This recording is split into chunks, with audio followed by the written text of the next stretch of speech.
All right. Hello, hello. Who's ready for some more Dolphins football, baby? Yeah.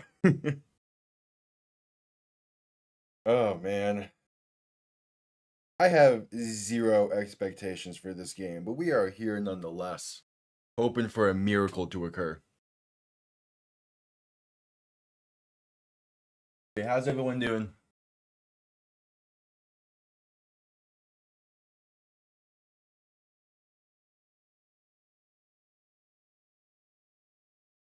Dolphins and Bills. Well, it's been for the most part, each time these teams have played in recent years, it has been a marquee game. Thanks. Yeah, I got cut this weekend. Because it's been a few months since. Yeah, okay.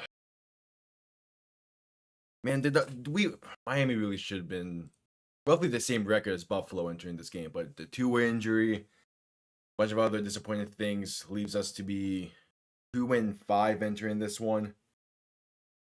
Needing to win on the road in Buffalo, a place we haven't won since 2016.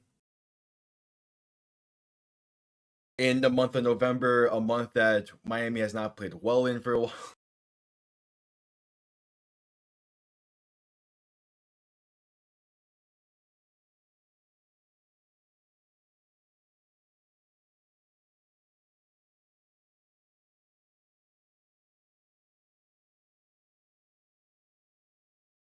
Yeah, as always, I have the quad box up here as well for the multi stuff. Keep an eye on some other games.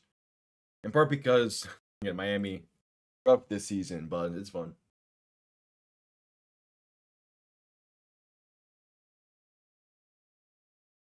Oh man. At least it is a 1 o'clock kickoff in Buffalo. It's not a night game. That would have been even worse. Also, Amari Cooper is not playing in this one, which maybe helps out Miami.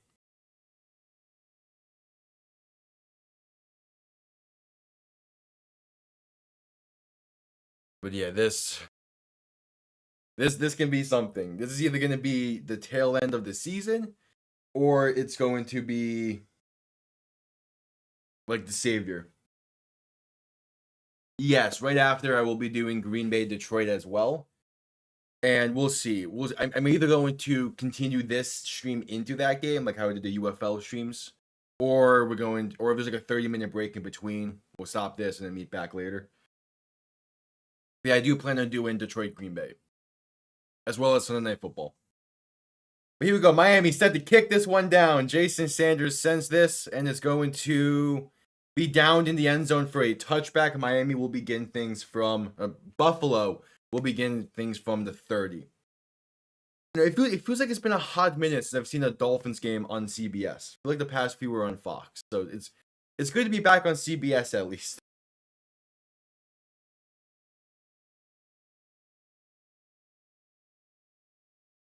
How does Josh Allen only have one interception this season? That's crazy. All right. First play of the game, Allen under center, back behind him. 3 receiving options to the right side. Allen going to hand this off up the middle for James Cook, and he's going to fight his way for a gain of about 3.5, maybe 4. All right, I don't love that start defensively, but it is only the first play of the game. They can work things out from there. Yeah, ruled it a gain of 4. I would have liked if we can. I mean, how do you even make Buffalo one-dimensional at this point? Like, it seems impossible to do that. Yep, fins up. All right. 2nd and 6. Allen under center, back behind him. 3 receiving options to the right side again. Gonna send one of them in motion. Handoff once again, left side for James Cook, and he's going to get stonewalled at the line of scrimmage for no gain. There we go. We take that. Deshaun Hand, one of the defenders there. And they're going to say Cook lost a yard, so it's 3rd and 7 coming up.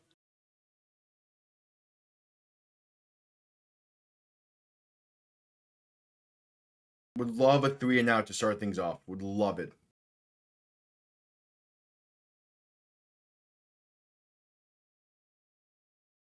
Because it's not about how you start games, but how you finish them. So Allen in shotgun, back to his right. 2 receivers to each side, gonna look to throw.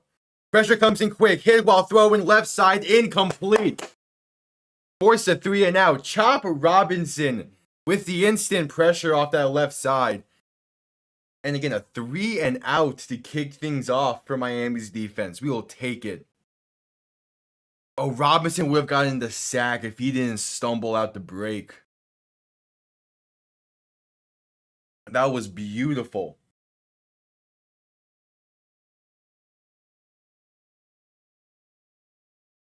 All right, again, that's going to force a Buffalo punt. 3 and out to start it for this defense.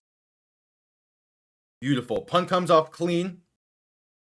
And this is going to be returned beginning from about the 17 by Malik Washington. And that's going to go nowhere on the return. Miami will start from about the 15. Not great special teams play there, but it's whatever.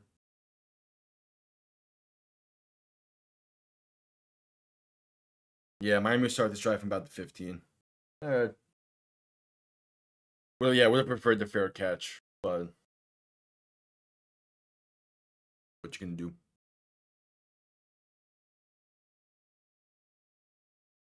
All right.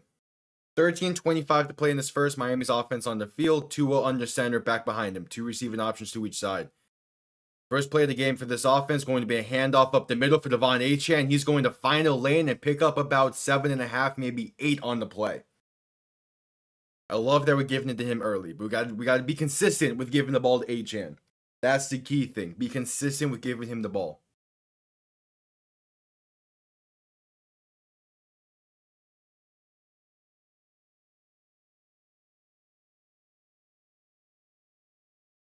If he can run that well the entire game, there's no reason for us not to give it to him 20 plus times.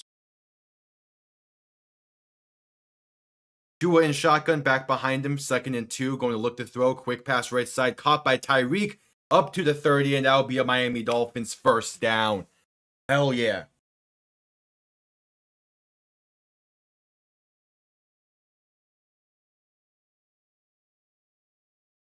Okay. So Miami gets the first down of the game between both sides. Like to see that. Yeah, just gotta get up to an early lead and maintain it this time around. All right, 1st and 10. Tua in shotgun, back behind him. 2 receiving options to each side. And going to bobble the snap, looking to throw, and pressure comes in quick, sacked back at the 20. Austin Jackson just let Gregory Rousseau get by him. So even if Tua didn't slightly bobble that snap, it would have been a sack either way. Yeah, Austin Jackson got beat badly on that.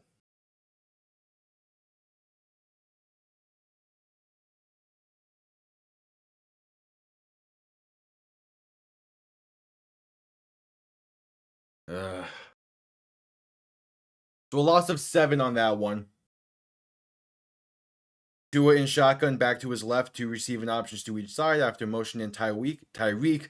Gonna look to throw a quick pass right side, and that's caught by Odell Beckham Jr. First time he makes a play for Miami this season. That should pick up about those 7 yards right back. Give him a gain of 6. So it's still a 3rd and long, but yeah, you can't be getting behind the sticks on Buffalo and setting up obvious passing downs.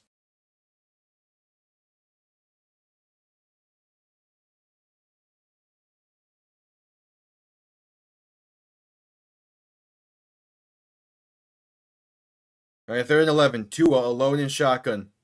3 receivers to the left. Looking for about that 40-yard line. Back to throw. Pass over the middle is incomplete. A very tight window throw to very tight window throw to Tyreek. Falls incomplete.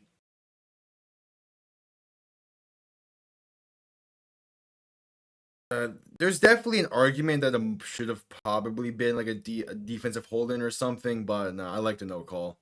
Bounced off his right shoulder. It was placed well. Yeah, just against a tight window, it's gonna be hard to make that completion. All right, so now Miami is gonna send this one down. Punt comes off clean, and that's a terrible punt. Return beginning from the 35 and going to stay on his feet past midfield and finally forced out of bounds, but well into plus territory. Like, you have Buffalo's punter flipping the field perfectly for their first punt. And then Jake Bailey barely got it past the 50. Like, come on. We've only been saying that the punter is one of the bigger issues on the special teams department. Jake Bailey just is not consistent enough. Like, you need to be able to flip field there in some capacity, but that's just a terrible punt.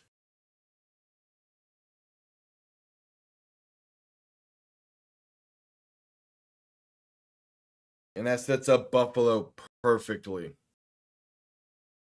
Like, it's the little things against a team as good as Buffalo that matter. And in this case, it is having a punter that's able to flip the field. But again, just a bad punt. Sets up Buffalo at the plus 37. Allen alone in shotgun, going to play action, looking to throw. Has time, dump off left side to an open James Cook, and he's going to be brought down for a gain of 1.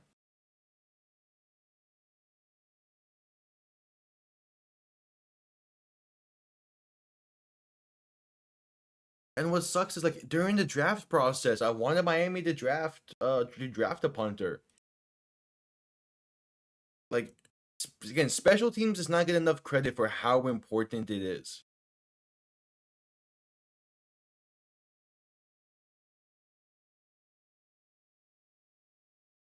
All right, 2nd and 9, Allen in shotgun, back to his left.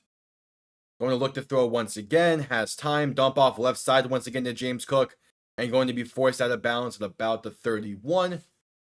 So a gain of 5-ish on that one.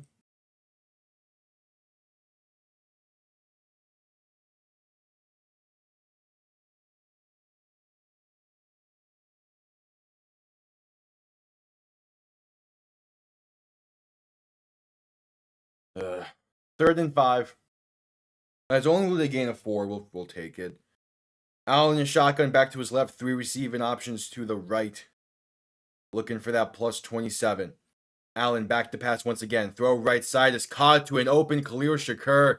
And that's a 1st down and more up to about the 21. Like, that's why you gotta stay ahead of the sticks. It makes 3rd down situations so much easier. Very simple, just quick out route, and yeah, he's open.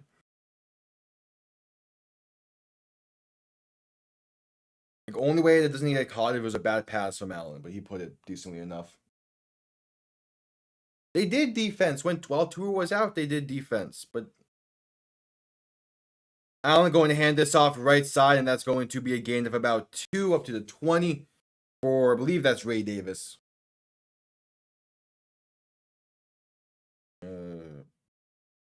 No, isn't Ray Davis 22? So that's Ty Johnson then. Oh yeah, it was Ty Johnson. Look, Miami can do defense. It's just when you set up the defense in terrible starting field positioning, yeah, it's gonna be tough. Allen is shotgun, 3 receivers to the left, a back wider to the right, looking to throw. Has time, passed over the middle. It's caught by Khalil Shakur, and that's Anthony Walker on the tackle at the 15-yard line. So another 3rd down coming up. Like, you're doing a good job getting him to 3rd down. Just need to get him off the field a little bit more consistently.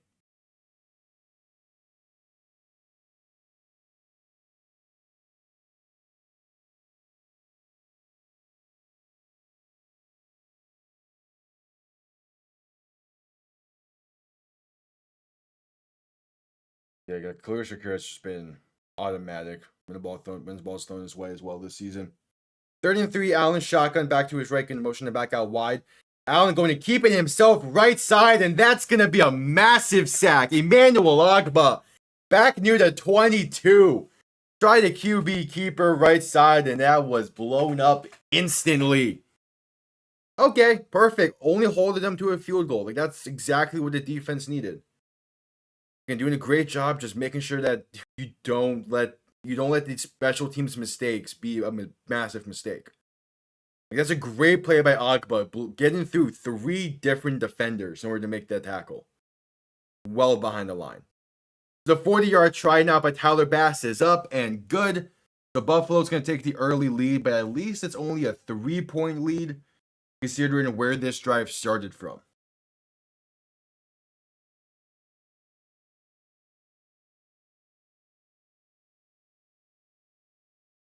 Yeah, but it's like, it is the case of, this is more so a must win if we still want the division hopes alive. I mean, again, if we win out after this game and go 11-6, then maybe there's a shot. But this would also just be a statement win for Miami. That's why it kind of feels like a must win. Because like you win in a place you haven't won at since 2016. Like, you're gonna want to get that off your shoulders a bit.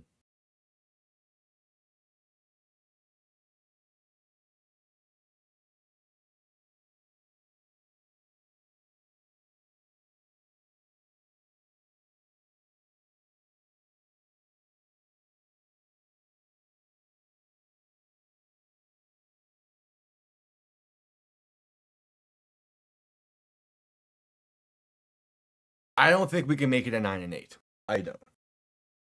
I mean, yeah, like most of the AFC is not looking great right now, but I feel like 11 wins is probably the minimum at the end of everything.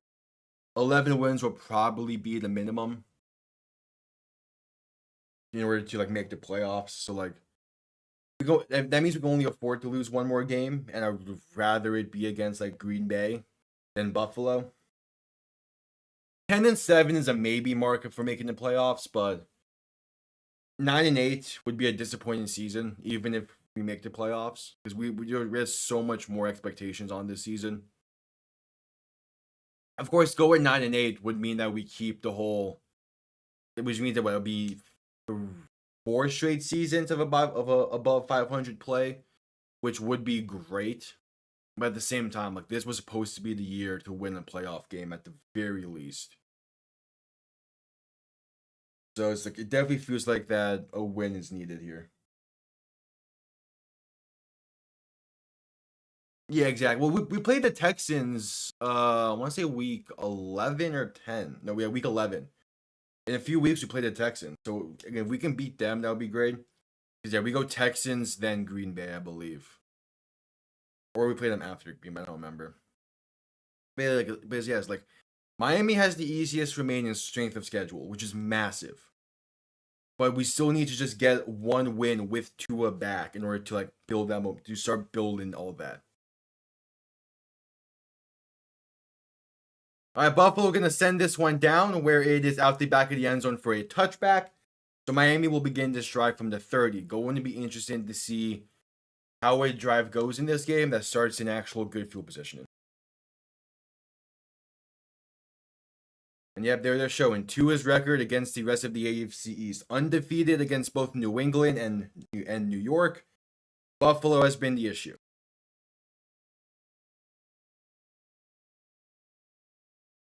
Okay, yeah.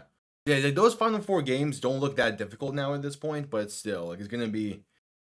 It depends on if those games need to still matter come end of season. Tua shotgun, back offset to his left, going to hand this off up the middle for Raheem Mostert, and that's going to be a gain of about 4 on the play. I would love it if we run the ball a bit more. So on that first drive, if we ran it once and it worked well, then we kind of moved on from it, which I didn't love. Oh yeah, like all those teams at the end of all those teams at the end of the season are beatable. It's just we need those games to matter. Tua under center, back behind him, and there's a flag pre-snap going to be false start.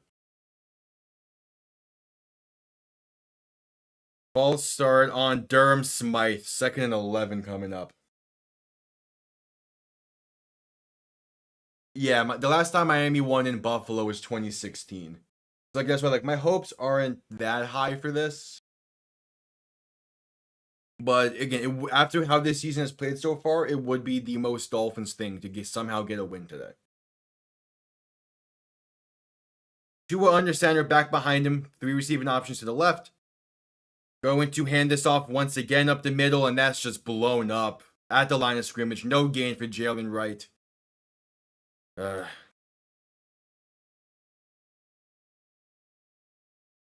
why the false start is such a. Again, against a team like Buffalo, you need to make sure you stay ahead of the sticks as much as possible. And that false start instantly put us behind the sticks. That's now 3rd and 11. Tua in shotgun, back to his left. 2 receiving options to each side, looking for the 40-yard line.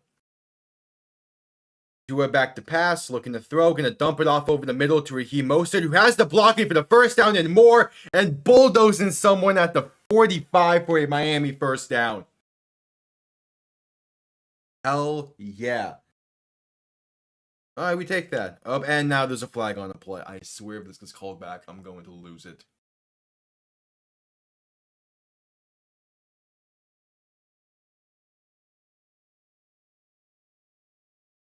Personal foul on Buffalo. Tack on 15 to the end of that. Let's go. Unnecessary roughness on Tyler Rapp is the call. Are they saying Rapp led head first? If so, that's Mostert definitely is the one who led head first. Oh no, it's the post play stuff. Him shit talking Tyreek. Okay. No, it wasn't. But the highlight of that game in 2016 is Jay Ajayi, and the fact that our ground game is the thing that won us that. The ball now on the plus 39. Tua in shotgun, back to his left. Going to look to throw once again. Has time, pass left side to Devon Achane is caught. And that's going to be a gain of about 6 on the play. Took a shot while catching that, though. Yeah, that 2016 game where Miami won, that was also an overtime game. Yeah, it was just like that was like I'm pretty sure that was the last time Miami had a 200-yard rusher in the game. And Jay Ajayi went off. It was great to see, but at the same time, it's like that being the last time we beat Buffalo, and Buffalo was not great. Tua under center, back behind him on 2nd and 4. 3 receiving options to the right. Going to send Jonnu in motion. And it's a handoff right side for Devon Achane. He's going to fight his way for about 4.5. Should be enough for a Miami first down. Are they really marking him short? He was on top of a Buffalo defender and fell forward. All right, they're marking him short. 3rd and... Oh, no, there we go. They fixed it. 1st and 10. Ball on the 29. Tua alone in shotgun. 3 receivers to the left looking to throw. Quick pass right side is caught by Durham Smythe at the 25. But that's a dangerous pass.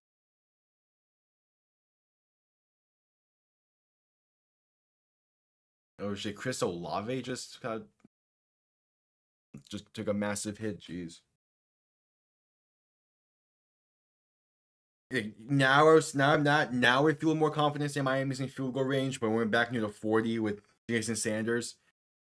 And like he has the leg to hit from distance, but he just doesn't have the accuracy, which is the issue. All right, 2nd and 6, Tua shotgun, back to his left.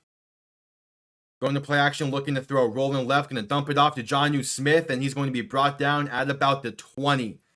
So a 3rd and 1 coming up. Yeah, since we are in field goal range, we can tie the game here, and I'll feel good about it, but a touchdown also feels kind of mandatory.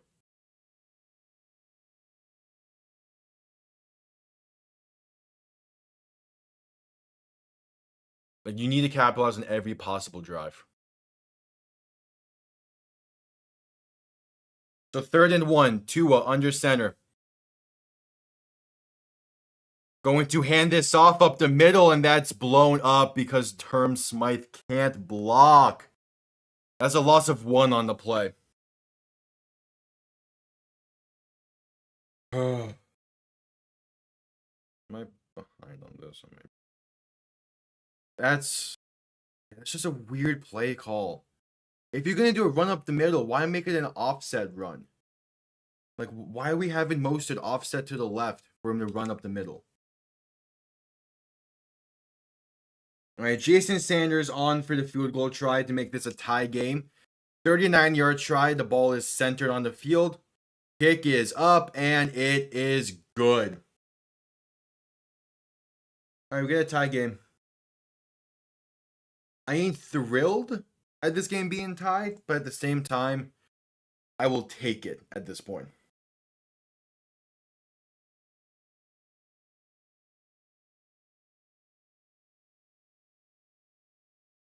It was at the end of the day, it was a very solid drive, and I am happy McDaniel took the point.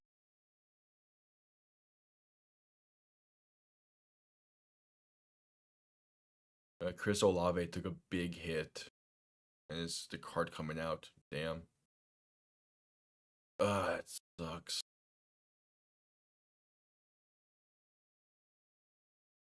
Hey, because Chris Olave went down earlier in the season as well, right?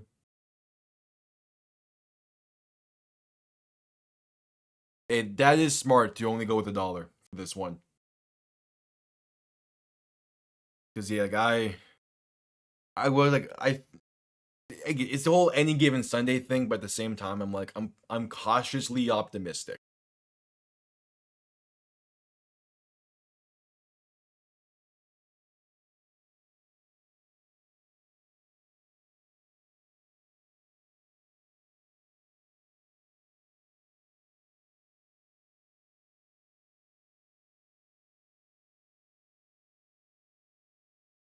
Zipsella commercial about 119 to play in the first. Again, a tie game I'll take at this point, but that's like we're gonna need these drives to end in the end zone sooner rather than later. Or if the defense makes a play like that, pick six, scoop and score, hell, just a turnover in general, hopefully that would spark things for this game. But yeah, Josh Allen has been very, very good with the football this season. Like one interception all year, and it's week 9.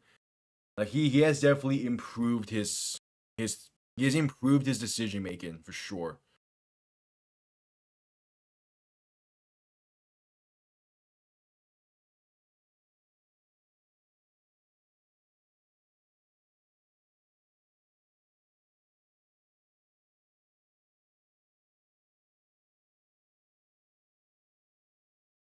Yeah, Sam, because it's all against the whole case of Buffalo has been our boogeyman like since Allen entered the league. So getting a win on the road against them in the final meeting between these teams this season, most likely, that would be great. It's unlikely, but there's always a chance in the NFL. Kickoff underway. This is going to be down in the end zone for a touchback. Buffalo will begin from the 30.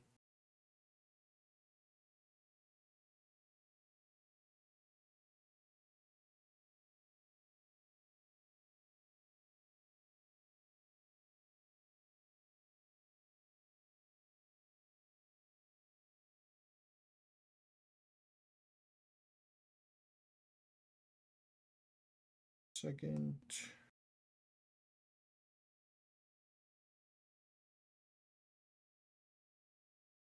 Yeah, but the thing if you want to play dirty is like you can't react to it because then you get called for the penalty. So it's always who does it second. Allen under center, back behind him. 1st and 10, going to hand this off up the middle for Ray Davis, and he's going to get about 7, maybe 8 on the play.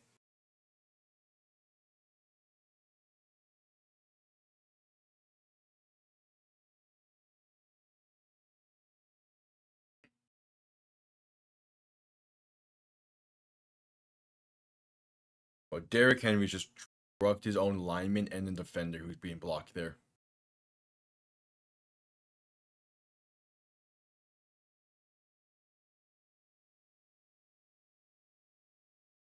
All right, Allen under center, 2nd and 2, back behind him. Tight end sent in motion, going to play action, looking to throw. Has time, pass over the middle to an open Ray Davis is caught and brought down at the 45.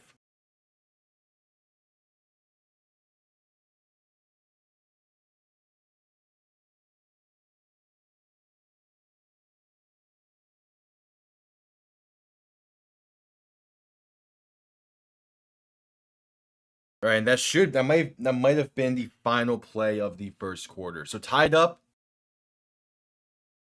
going into the first, going into the second. I'll take it. And yeah, that's the end of the first quarter. All right, this game being tied at 3 after 1, I will take, considering how the first meeting went and how Miami has looked so far this season. But yeah, definitely gonna need a bounce our way soon.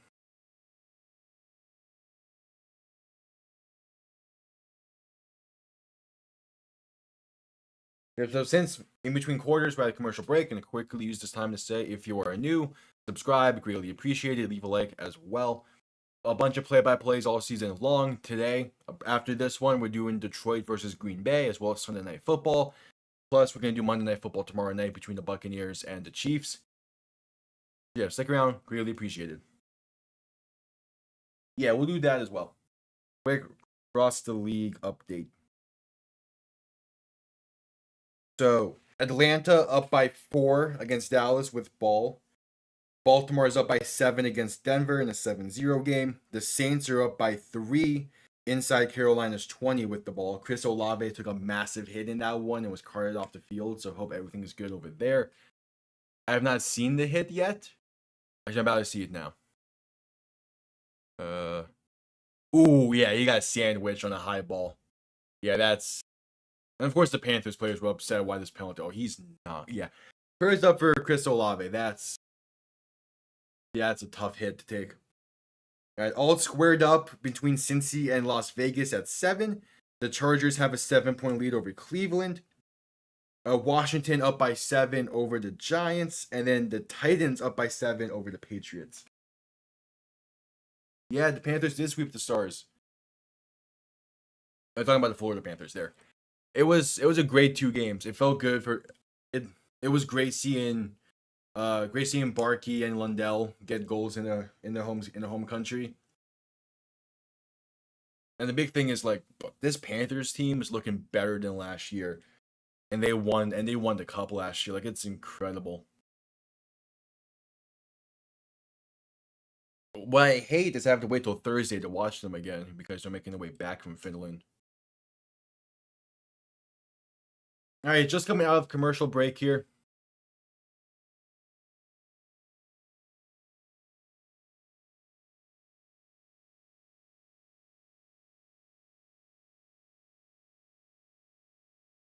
Yeah, Buffalo is their worst in the first quarter, which makes sense. Yeah, but to be fair, the Heat win was against the Wizards, so I'm not too pressed on it. The main thing I like seeing from last night's game was Bam playing so well. My first and 10 from the 45, Allen under center, going to hand this off up the middle, and that's Ray Davis getting to about the 49, maybe the 50. So it'll be about 2nd and 6, 2nd and 5-ish coming up. Yeah, those 3 threes. Bam needed a game like that because he was not playing well before last night. So him having a fantastic game was definitely great to see, and hopefully he can continue that style of play the rest of the way. For 2nd and 5, Allen making adjustments on the play. Now going to be under center with a back behind him. Receiver sent in motion. Allen play action looking to throw. Plenty of time stepping to his right. Pump faking a bunch. Then finally finding an open Dalton Kincaid along the sideline for a first down and plenty more. I mean, like, it's the trenches. Like, we can't get pressure in. And then on the other side, we can't move people over. Yeah, that was a great play by Allen. The threat of his mobility just opens up so much in the tail end of plays. Handoff up the middle on 1st and 10, going to be a gain of about a yard for James Cook. Just the threat of Allen's legs opens up so much, especially when he pump fakes 4 times.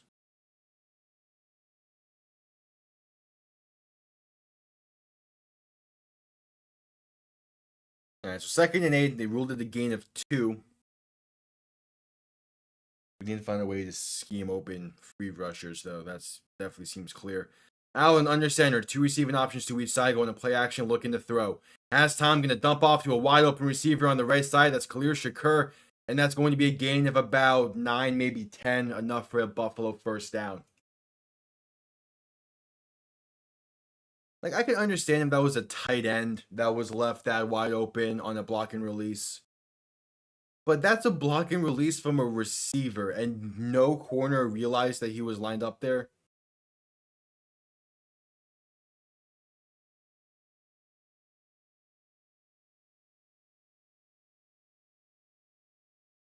All right, so 1st and 10 after that one. Allen under center, back behind him, 2 receiving options to each side. And going to hand this off up the middle for James Cook. Breaks 1 tackle and room to run inside the 15 to about the 11. Another first down for Buffalo. And that's why a touchdown on that previous drive felt needed. Because now Buffalo is ready to just run it down.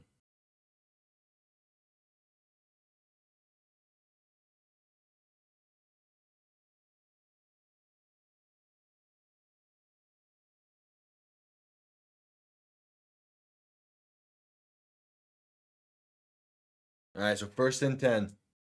Ball on the 11. Allen under center, back behind him. Going to quick pass right side. Keon Coleman bobbled it and picked off by Jalen Ramsey. Inside the 5. Let's go. If Coleman catches that clean, it's a touchdown, but he bobbles it. And Ramsey, great awareness to be ready for the tip drill. And Miami ball inside the 5.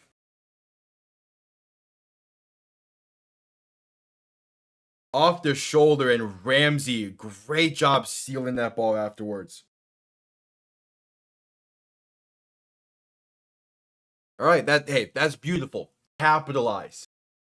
Score something on this drive, please.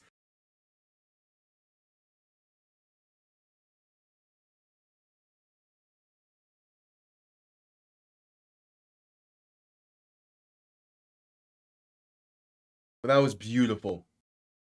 Now, that is Allen's 2nd interception of the season. He threw one against Seattle last week. But still, like, that's... If we need to find a way to capitalize off this. The issue is we're backed up inside of 5 because of it, but that was exactly the type of play we needed after how that drive was going.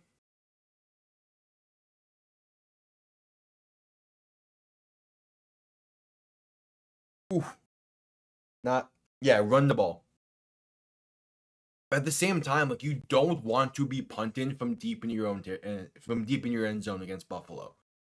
So I do run the ball first 2 plays and see what goes on from there. But we need points on this drive. We can't let that interception go to waste.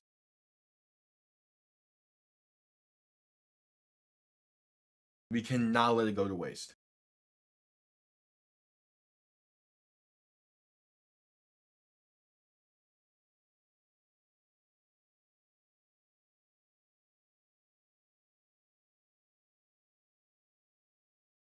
Oof. Gotta capitalize. That's the goal.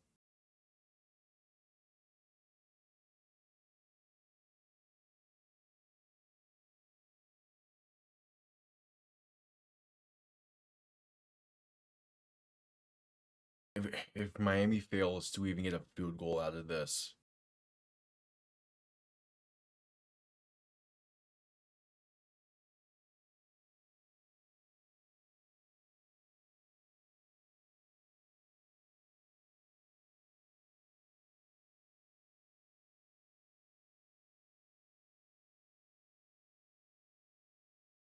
All right, back from the commercial break. 11:41 to go in this first half. The reshow and the replay by interception. Again, like if Keon Coleman catches that cleanly off the rip, that is a touchdown, or maybe down to like the 3 or the 2. But instead, it's an interception. We'll take it. No outside runs. Just run it up the gut. Miami ball on the 3. Tua under center. Back and fullback behind him. Going to hand this off up the middle, and that's going to be Mostert falling forward to about the line of scrimmage, maybe getting half a yard on that play. Honestly, because we're not completely backed up to the goal line, I wouldn't be opposed to some kind of screenplay on this on this play.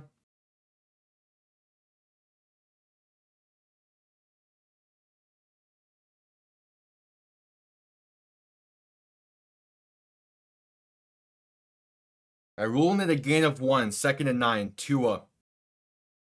Under center, back and fullback behind the ball on the 4. And going to hand this off up the middle once again from Mostert. Has the lane. First down and more, down to about the 18. Okay, beautiful. We got the breathing room needed. Now we can run the offense a bit.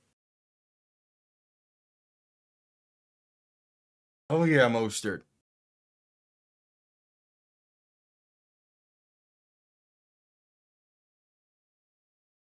Yeah, that was great blocking up front. We got the breathing room needed. Now we can start to run the offense a bit more, but I still want us to run the ball a bit. So Tua under center, back behind him. 2 receiving options to each side. Going to toss this left side from Mostert. Has good blocking. Going to get a first down and more past the 30 to about the 33, maybe the 34. Run it down their throats. If they're going to let us pick up 10 plus yards a carry, get those 10 plus yards a carry. Oh, that's a great block by Malik Washington on Rasul Douglas. Oh yeah, Rook. All right, 1st and 10. Tua under center, back behind the ball on the 31. 2 receiving options to each side. And going to hand this off right side from Mostert, who is clearly exhausted. Going to lose about a yard on the play, maybe 2. I'm not sure why Achane didn't come in there. Yeah, Mostert was clearly tired on that carry.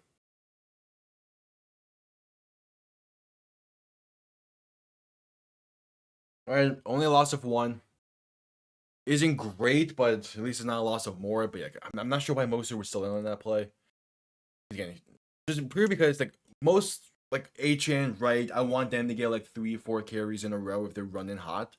But Mostert with his age and everything, if he gets 2 really solid carries like that, just take him out.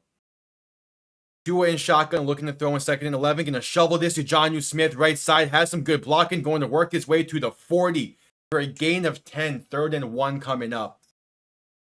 Oh, made it a 3rd and short. Gotta be able to pick this up now.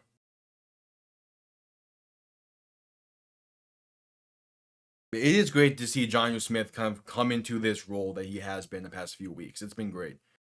It's also been much needed. All right, 3rd and 1. Just need a yard, Mike. Tua shotgun, back to his right. And going to hand this off up the middle. Has room, 1st down and more. That's Achane working his way to midfield. Gain of 10 on the play. Let's go.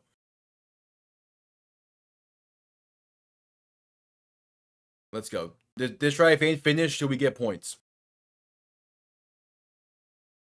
Keep doing what you gotta do. Last game before trade deadline. A win completely changes what the idea could be at the deadline.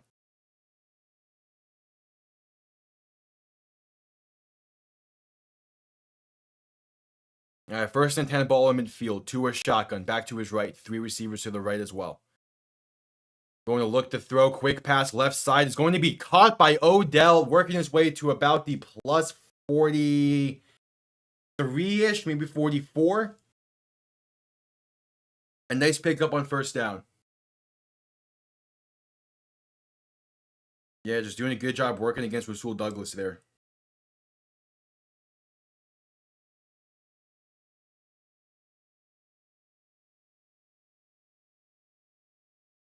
All right, 2nd and 4, ruling the gain of 6, so ball on the 44. 7 minutes now to play in this half. Tua shotgun, back behind him. 2 receiving options to each side. Going to look to throw once again. Has time, going to dump it off right side to an open Devon Achane, who's going to get the 1st down and finally forced out of bounds near the 35-ish.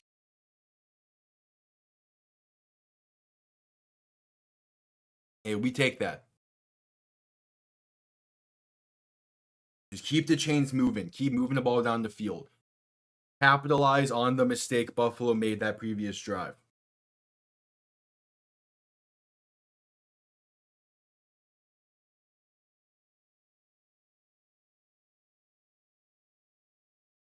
All right, 1st and 10. Tua shotgun. Back behind him. Pressure comes in quick. Handoff. Left side on the end around to Malik Washington. Good blocking. Gonna get about 9.5, maybe 10. Buffalo sent everyone up the middle. Tua fakes the dive up the middle. And then does the end around to Malik Washington going left. Had good blocking. Gonna get a nice chunk of yards in that play. As there is a Buffalo player down. Yeah, Taron Johnson is injured. Hope everything's all well. That was a nice play design by McDaniel. It worked well. Yeah, Taron Johnson being down. Gonna hurt Buffalo's secondary. Hope he's all right. Hate to see players go down like that. Yeah, sends us to a commercial break. Yeah, like Buffalo was ready for a handoff up the middle, and Miami said, "Sure." Like, it's still way early in this one, but yeah, if we do find a way to win this, the entire season outlook is different.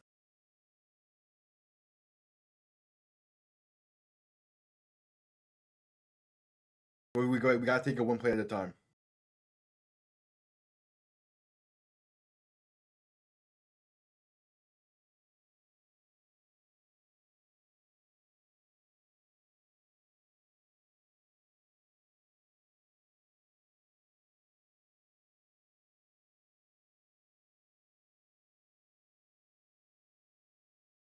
Ugh.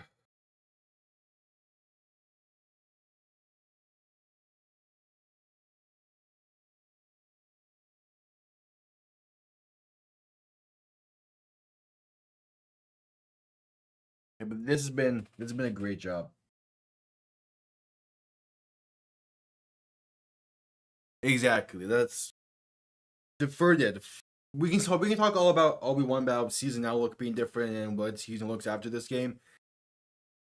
The important thing is we need to focus on this game and do what they need to do.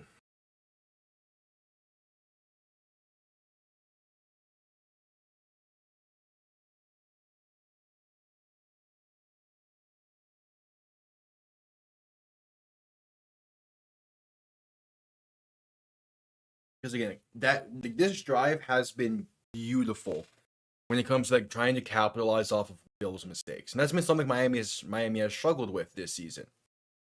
Is when a team makes a big mistake, being able to capitalize on it on offense. So if they can score and get in the end zone on this drive and capitalize off the mistake, that's big. Because that would be a 14-point swing. All right, Johnson seems good. He's on the sideline. 2nd and 1, Tua under center, back behind him. Going to hand this off up the middle, and that's Mostert getting the 1st down up to about the 22. There we go. Yeah, love just keep stay ahead of the sticks.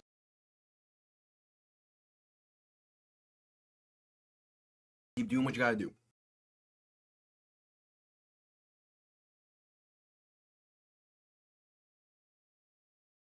All right, 1st and 10. Don't turn the ball over and get points out of this drive. Field goal at the very least. Do a shotgun back behind him. Going to hand this off once again. Right side for Devon Achane. Going to get a gain of 9 on the play. Ground game. This ground game today. Whew.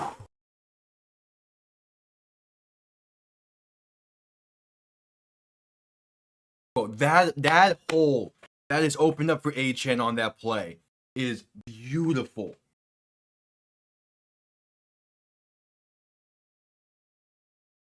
I officially ruled a gain of 8. So 2nd and 2. Tua under center. Back and fullback behind him. And going to hand this off once again. Trying to work that left side now. And going to get nowhere. Achane on the carry once again.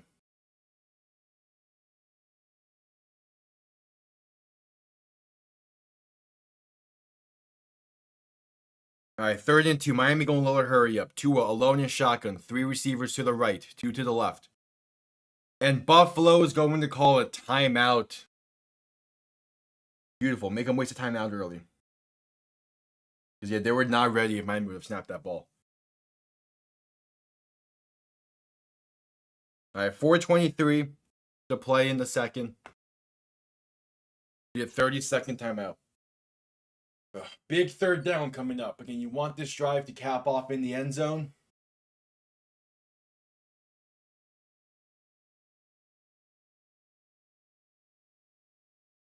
The 20, what was it? The 21 game, the game that we won 19-7, that we won 19-17.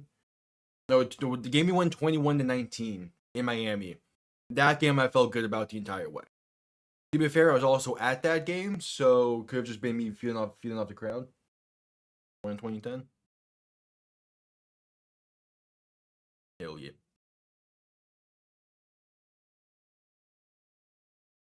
Yeah, like the amount of rushing yards so far this quarter has been great to see. All right, 3rd and 2. Big time 3rd down. Tua under center, back behind him. 3 receiving options to the right. And that's going to be a handoff up the middle for Achane. Going to get the 1st down and inside the 10 to about the 8. Could have been an offside penalty there, but none thrown. Achane, great job finding a lane, being a patient runner, and picking up the 1st down. I mean, yeah, I'm from down there as well. But it's kind of on camera, the UCF thing there. Yeah, South Florida representing. All right, 1st and goal, ball in about the 8. Tua shotgun, back to his left. 3 receivers to the right. Officially ruling it ball at the 9, and that's going to be a false start on Austin Jackson, pushing them back 5. Oh, man, we were doing such a good job staying ahead of the sticks on this drive. Why right at the end? We're doing such a good job on this drive to avoid shit like that. At least it happens on 1st down and not 2nd or 3rd.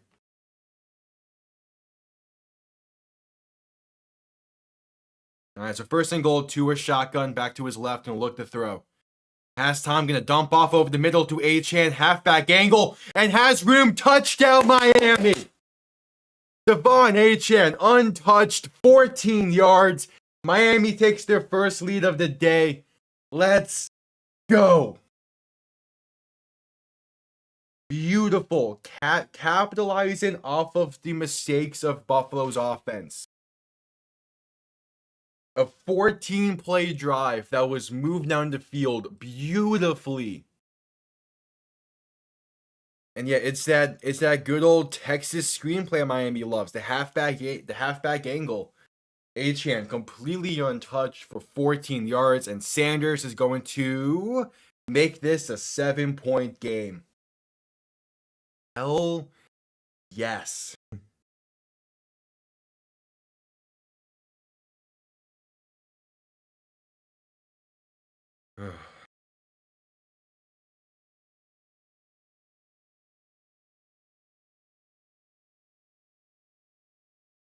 that halfback, that angle route screen has worked so well for Miami consistently. It's impressive. Oh, Mike McCarthy is not happy with what's going on in Atlanta. Did I pick Dallas to win? I do not remember who I picked to win that game. I do not remember my pick'ems at all. Besides the fact that Miami win. Let's see. Yeah, I know I got Thursday night wrong. Miami to win. I had Baltimore to win. Okay, I did pick Atlanta to win. That's good to see. Hey, Carolina's up by 1. Washington up by 7. New England down by 7. Chargers up by 7. Tie game in Cincy still. Atlanta up by 11. Baltimore up by 10. Yeah, it was great. That, again, like, Miami broke that play out against Denver last year. And it's a simple halfback screen that, like, where he catches it at is very similar to a tight end screen. But the thing is, like the Texas route, halfback angle, like those are the two most common names for it. That route alone, even without the blockers in front, works well the majority of the time. Because what happens is they break off towards the outside first, so the linebacker that's man on them thinks it's a flat route. So they bust their way to the flat, and then you cut it up the middle, and there's that space over in the middle of the field. Well, you have that going on, plus the center and the left guard or right guard, depending on what side you run it to, in front of him for blocking. So it works well. There's also like they see the center and the guard making the way kind of towards the left, and the first instinct, and plus the back kind of going behind him a bit, and the first instinct is halfback screen, and that's typically towards the outside. Well, they said we're gonna take your assumption that's going outside, and just break it inside. 97-yard touchdown drive, the longest touchdown drive for Miami since week 1 in 2018. Yeah, we actually capitalized on the defense doing something.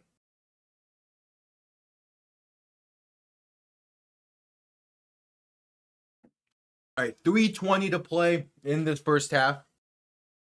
Jason Sanders going to send this one down. And that is out the back of the end zone for a touchback. Buffalo will begin from the 30. Okay.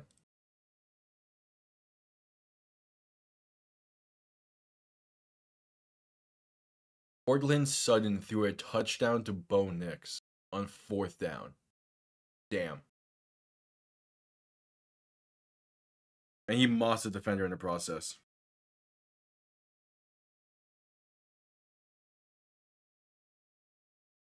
All right, 1st and 10 for Buffalo.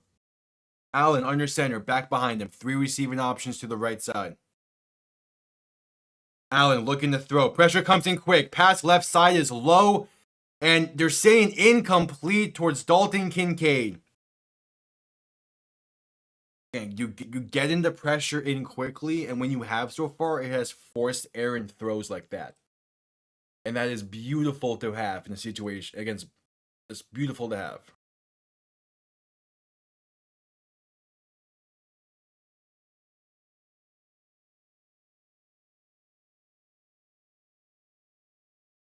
All right, so 2nd and 10. Allen shotgun back to his right. 2 receiving options to each side. Looking to throw once again. Has time. Pass over the middle is caught by Kincaid and brought down for a gain of 7. So a 3rd and 3 coming up with 3 minutes to play.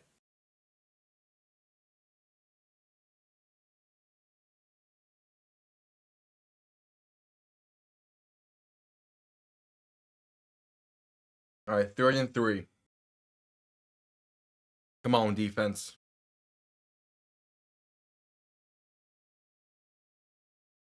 Allen, shotgun. 4 receiving options to the left, basically. Now I'm going to shift it back over to his right. Now shifting it back over out wide to his left. Man sent in motion from left to right as well. Allen looking to throw 3rd and 3. Quick pass right side is caught by an open receiver, and that's a gain of 4 for a Buffalo 1st down. It is Mac Hollins on the reception. All right, that's fine. And that could be the last play until the 2-minute warning if they want it to be. Yeah, that was a good play. Good play design there. And yeah, Buffalo going to let this clock run to the 2-minute warning. All right. Up by 7 with 2 minutes to play in the first half. I like it. Yeah, 2-minute warning. Going to be heading to a commercial break, so I will quickly be right back.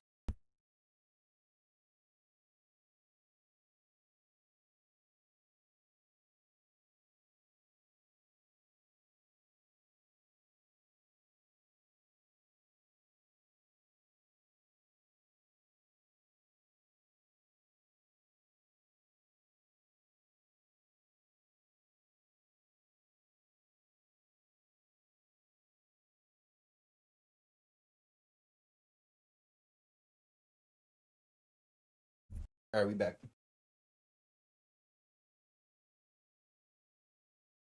Yeah, and the other good thing is Miami gets ball to begin the second half. So if we can somehow keep this a 7-point game entering the half, that would be massive.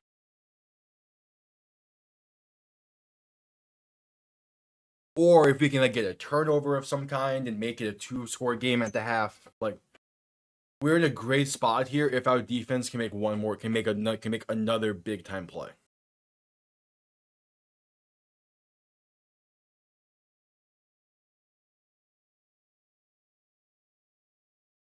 Miami does. Miami gets ball out of the half.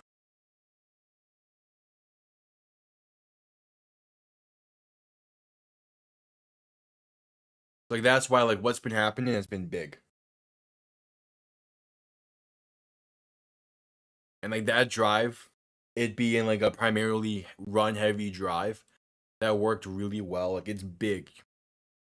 Because if coming out of the half, assuming it remains a 10-3 game, coming out of the half, if we can have a 7.5-minute drive, 7.5+ minute drive, that gets us, then makes it a 2-score game in some way. Like I think at this point, we should fully focus on playing the clock and playing the time of possession battle.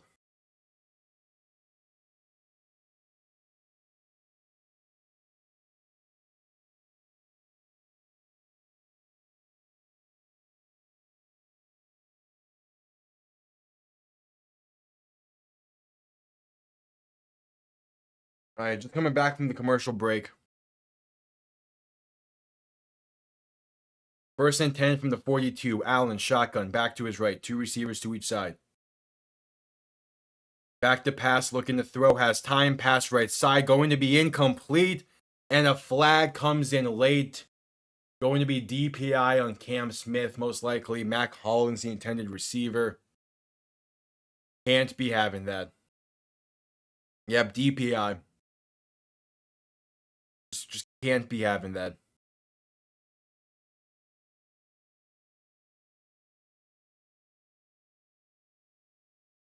Yeah, that's clear. That's clear. Can't be having that. Can't be making those kind of mistakes in this moment. Allen shotgun back to his left, 2 receivers to each side. Ball on the 45, looking to throw. Has time, pass left side, going to be caught by James Cook, and forward progress ruled stop after the gain of about 5. Jalen Ramsey there instantly on the tackle. And again, if we can hold them to a field goal before the half, we'll take it. But if they score a touchdown, it's a tie game. It won't be great. All right, same Buffalo. The ruling that the Buffalo is just shy of the 40-yard line. Allen alone in shotgun. 3 receivers to the right, 2 to the left. Looking to throw. Pressure comes. Pressure coming. Allen escaping to his left and throwing it. And that's going to be incomplete with a flag down on the left side. That's probably going to be defensive holding. Yep, defensive holding. Can't have it in this situation. It's Cam Smith again. Yeah, and that's clear. Like, that's clear defensive holding. You can't be making a kind of mistake.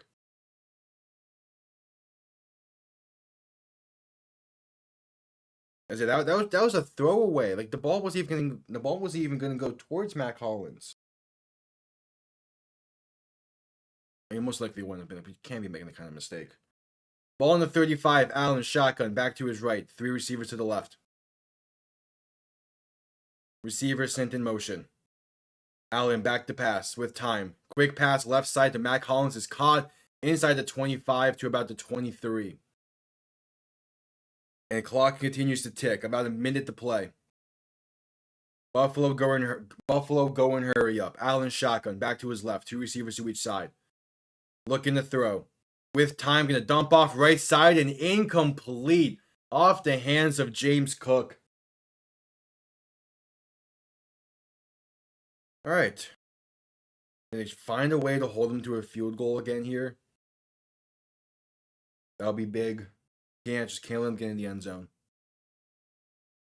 Like a tie game entering the half, while is better than probably what people expected it to be, it's not a great situation against a team like Buffalo.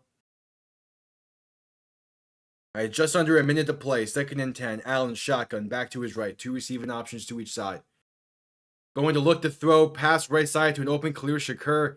Kind of on a dump off and going to be out of bounds for a loss of about 2, maybe 3. Did they try a end around screen there? And that just did not work. All right, 3rd and 12. 50 seconds left. Make the stop. Make the stop and give the offense a chance to answer whatever Buffalo puts up here. And make the stop and give the offense a chance to answer the field goal that Buffalo would most likely put up here.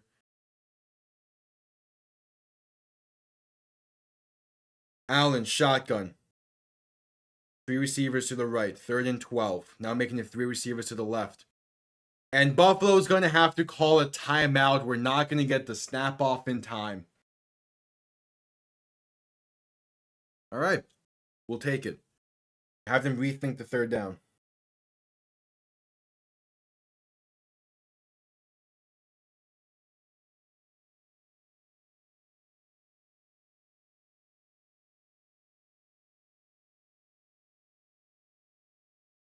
All right.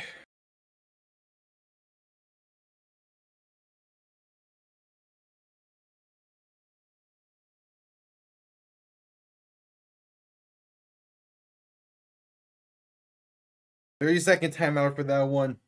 50 seconds left in the half.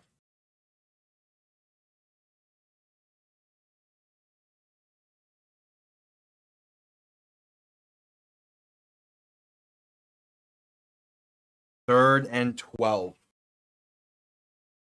Again, Buffalo is most likely going to pass it here, I would imagine.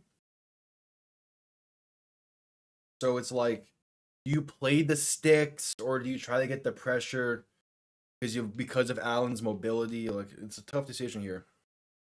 Allen shotgun, 3 receivers to the left. Miami stacking the box. Allen back to pass. Pressure comes in quick, escaping to his right. Looking downfield, gonna take it himself. And going to get the first down down to the 10. Like, if you're gonna send pressure like that, have a QB spy of some kind. Like, you need to have a spy on 3rd and long like that. You need to. Need to.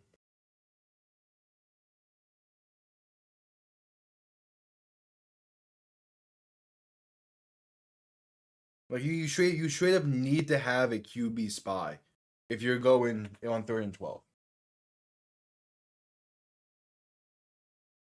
Well, it's just like they sent everyone that was on the line basically instead of having one drop back as a spy. You need to have Anthony Walker or David Long or Jordan Brooks. You need to have someone as a QB spy there. As Buffalo calls their final timeout.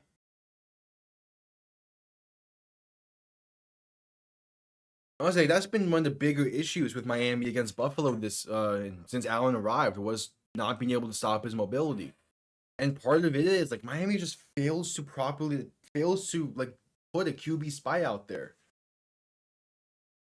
So same ball at the 11, 1st and 10, Allen shotgun back to his right, looking to throw. Has time in the pocket. Gonna throw over the middle, and that's going to be incomplete. Looking for Khalil Shakur. Saying the ball hit the ground with a flag near the line of scrimmage. So it's going to be moving them back anyways. That's offensive holding. Hey, we'll take it. Find ways to push them back.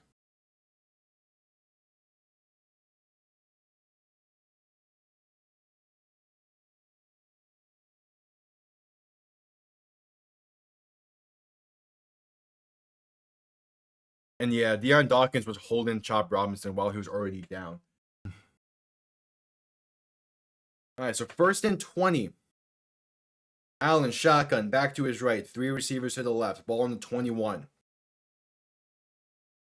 Allen back to pass. Miami with pressure. Agba back there. Allen breaking tackles and keeping himself up the middle.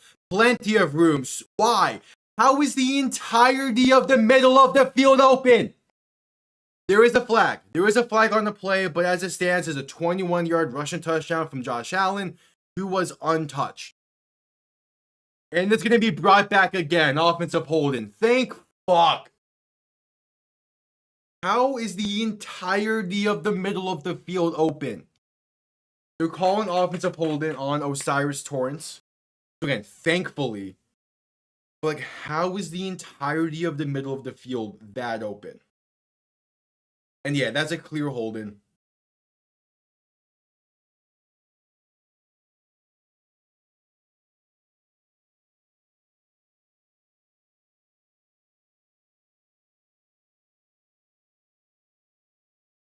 Like if Miami is really running zone, which they should be, how is the entirety of the middle of the field open? Because whoever has the middle hook or like the middle of the field zone, have that be a QB spy. Allen looking to throw alone in shotgun. Gonna pass right side and has a short throw, incomplete. Looking for clear Shakir again. 2nd and 30 coming up.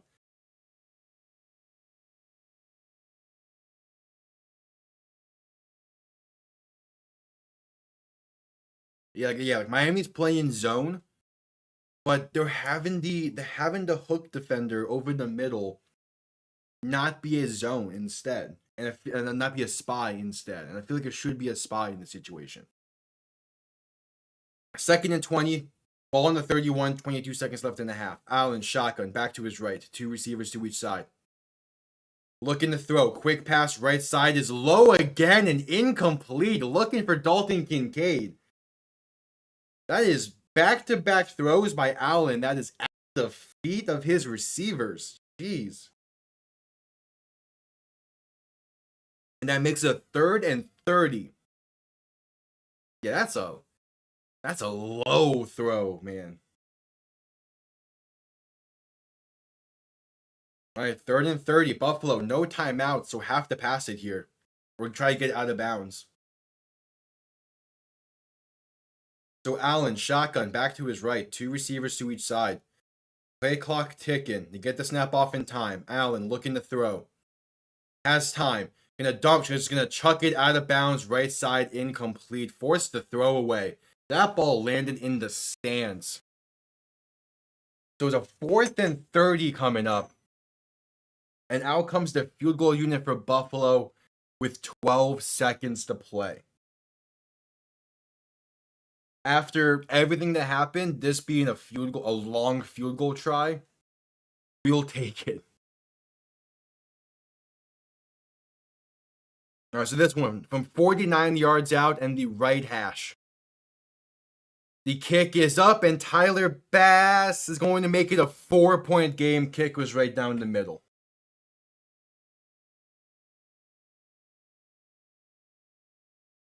It's 7 seconds isn't a lot of time. If Miami wants to play this smart, because again, Miami gets ball to begin the second half.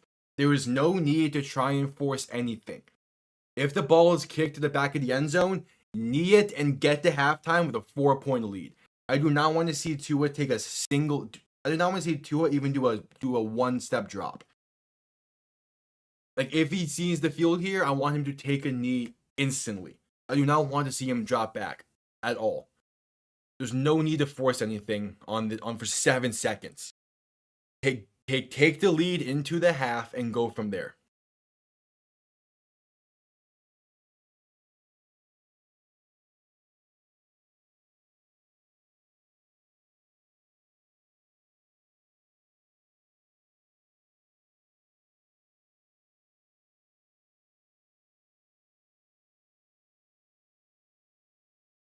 Like this game should be 10-6 at the half. If Miami tries to force something and it goes disastrous, then it's the dumbest decision they've made this season.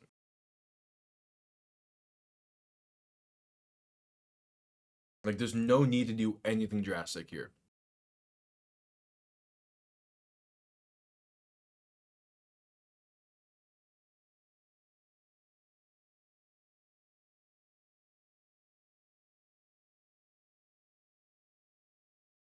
Yeah. Like just get this to the half. Like if you told like, Miami having the lead at halftime is something I did not expect for this game. what needs to happen is out of the half, we need to score. That's the big thing. Because we're not going to get lucky with all those penalties again.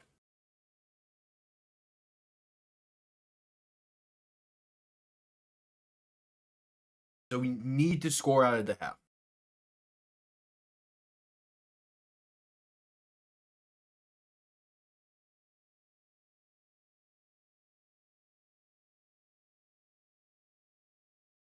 Now, of course, if Buffalo allows us to return this, then yeah, see if you can make it 6.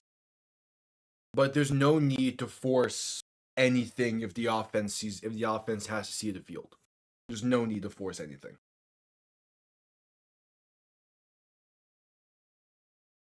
The last thing we need is to throw a pick 6 before the half or to get a scoop and score on us.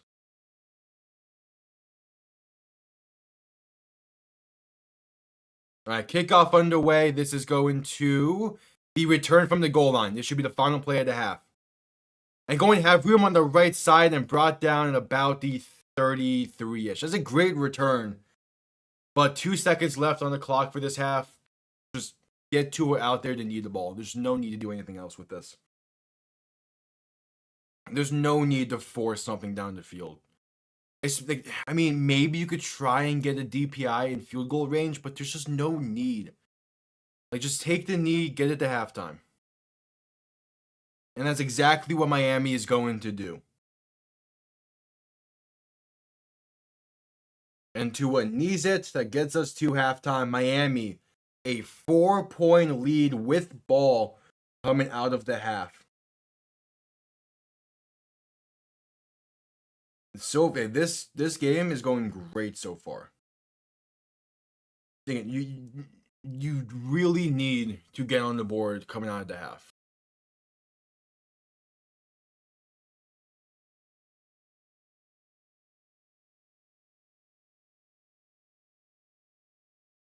You need to get on the board coming out of the half.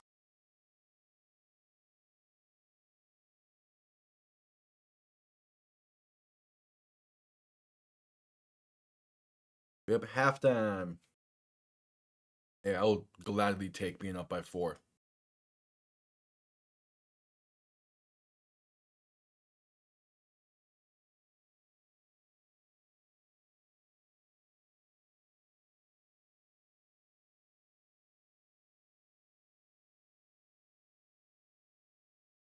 Yeah, and this game being low scoring shows how good our defense can be. But again, just need the full 60.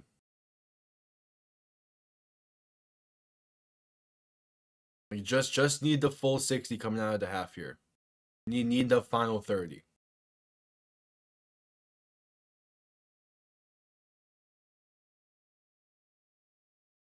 Like Miami having the only touchdown today is crazy as well.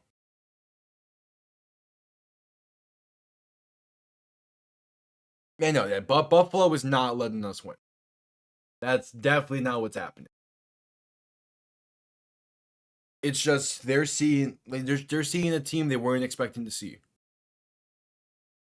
Like Miami's playing better than I think most people thought they were going to today, and especially on the ground. Remember, Buffalo last week against Seattle gave up 30 total rushing yards. Miami had more than that on that touchdown drive. So Miami's ground game is just playing better than expected today.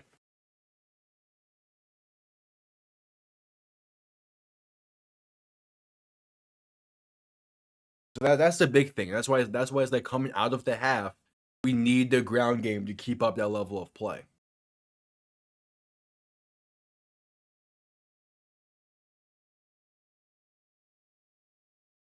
Because if we have the ground game that is able to get 7+ yards a carry in this one, that should be a good sign.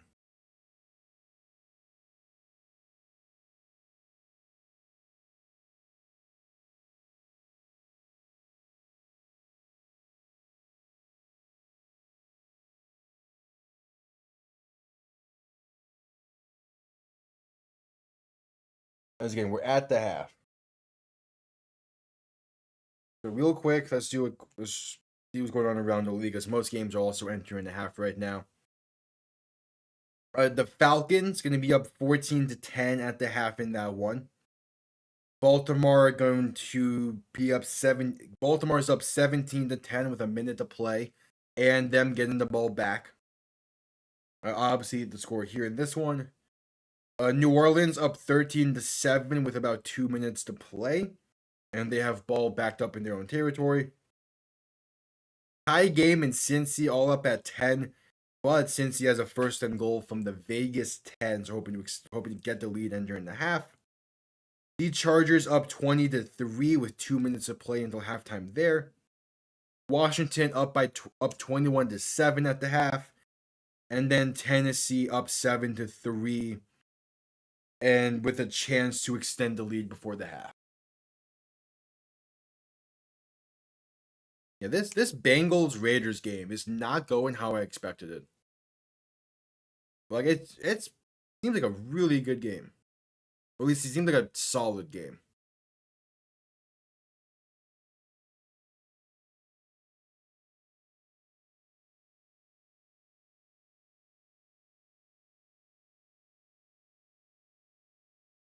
Yeah.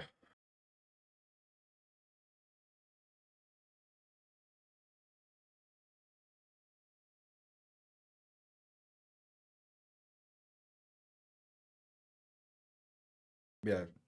10-6 at the half. Just gotta score. It's this next drive out at the half needs to be a points drive. Obviously, touchdown would be preferred, but if you can just make it back to a 7-point game, I think you're feeling good with it. Oh shit! Daniel Jones threw his first touchdown in MetLife in like 3 years. Holy.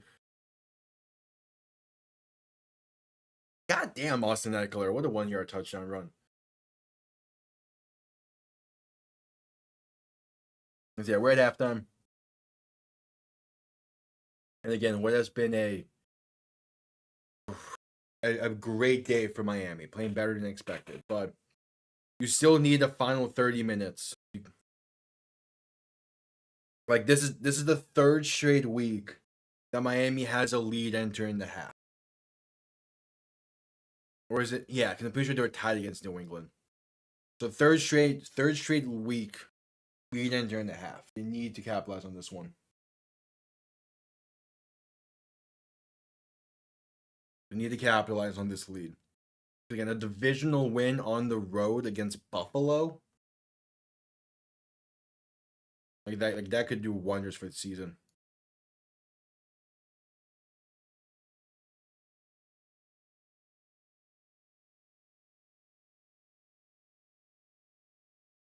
And if there's a QB comparison for the first half, Tua 10 for 11 with a touchdown, 82 yards. Josh Allen 12 for 19 and an interception on 79 yards.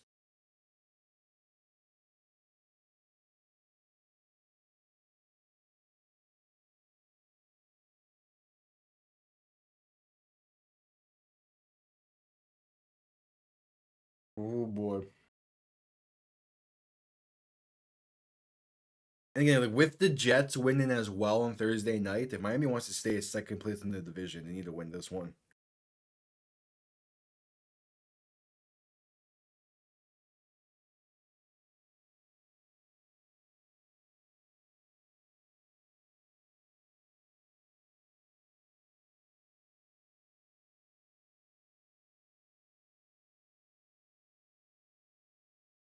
Ooh.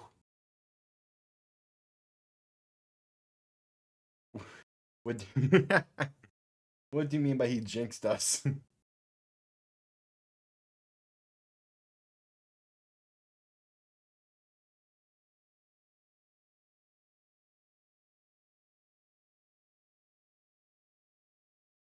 I mean, yeah, we'll see. Like, this first drive of the half needs to be big. That's the main thing. Like, you make it what would that be? An 11-point game at the half, basically. Whew. Wait, Daniel Jones is 4 for 6 with no passing yards and a touchdown. What?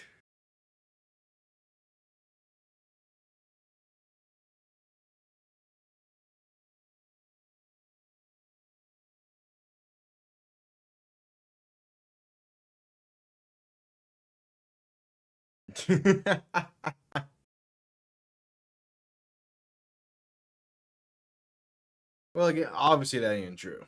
So, only way for a jinx to work is if the thing if the thing you're trying to jinx is actually true.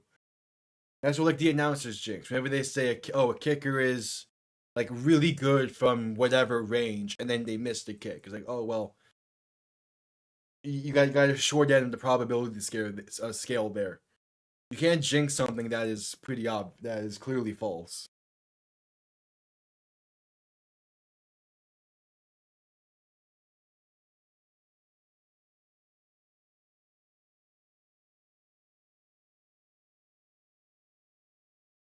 Because at that point, it ain't really a jinx.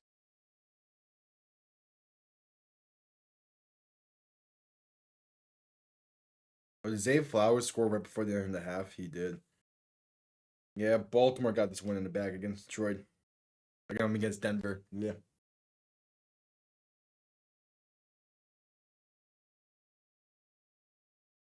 Fucking hell, Daniel Jones. 0 passing yards, but a touchdown and a half play. How?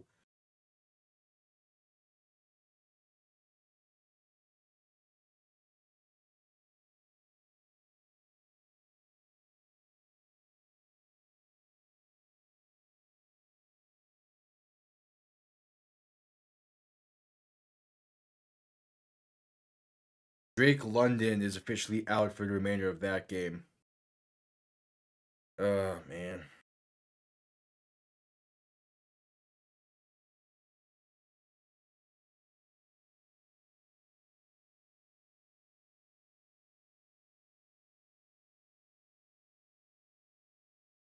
Yeah, we're still at halftime.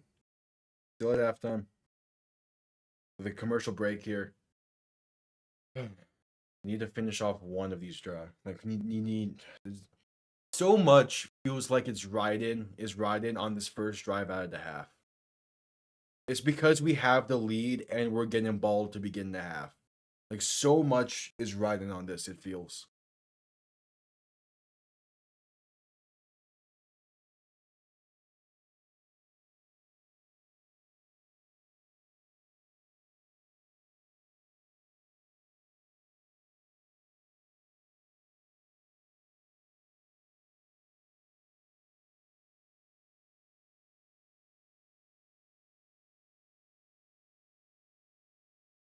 Oof.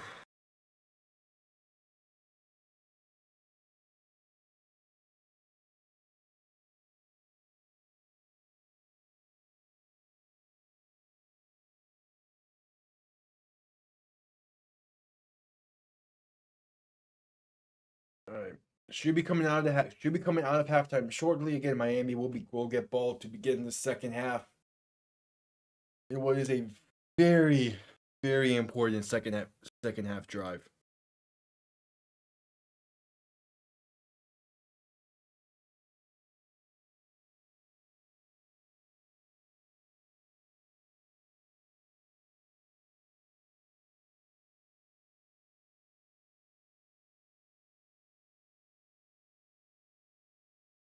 Ugh.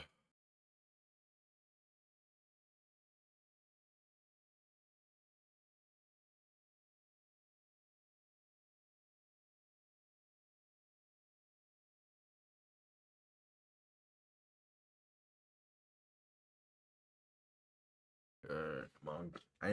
I need the second half to start soon because I'm getting anxious with this. Having a lead at this point just is.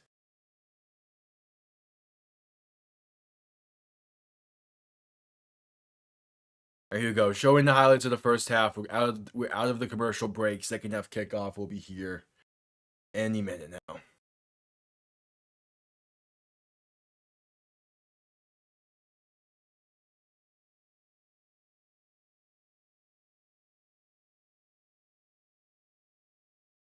Okay, Miami set to get this second half kickoff up by 4. Come on. You need a scoring drive out the half.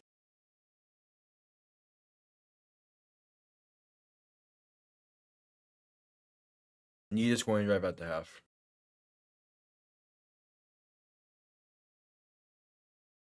Would like to see the ground game continue to be as successful, but I'm not planning on it.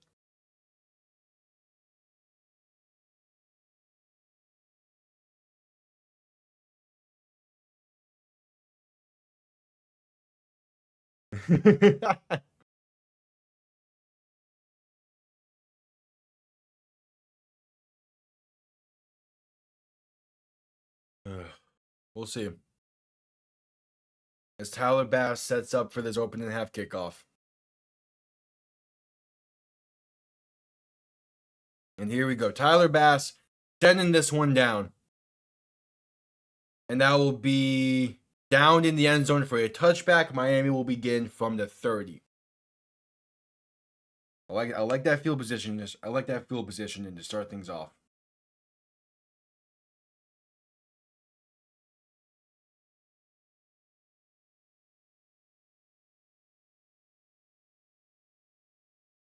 All right, here we go.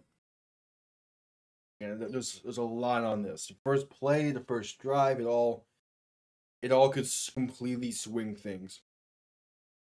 So Miami gonna need something here. Tua under center, back behind him. 3 receiving options to the left.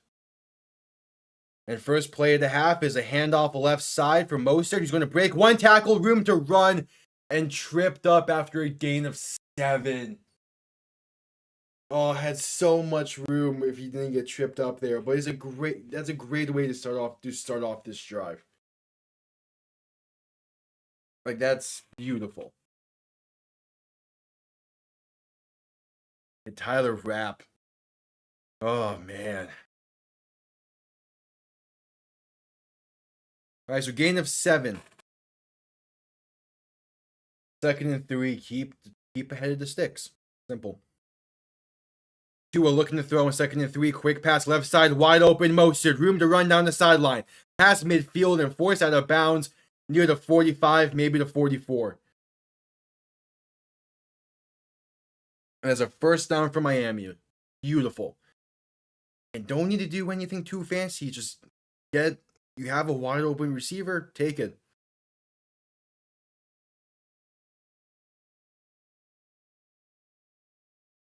All right, so 1st and 10 after Mostert picks up the first down through the air. Tua under center. And going to toss this right side for Mostert, who's patient running, gonna find a lane and fumbled. Oh, he fumbled and was picked up by Buffalo. It was a great run, but that's a beautiful peanut punch. And that just can't be happening.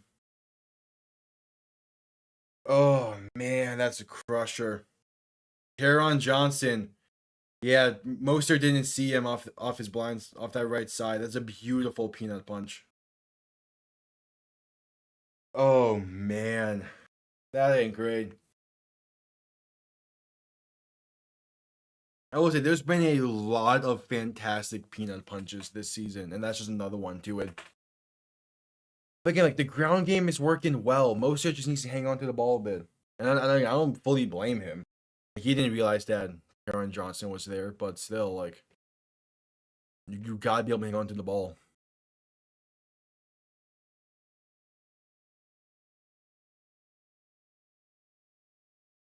And hopefully the defense can do something now. Again, that was shaping up to be the perfect drive to begin the half. Again, now you need the defense.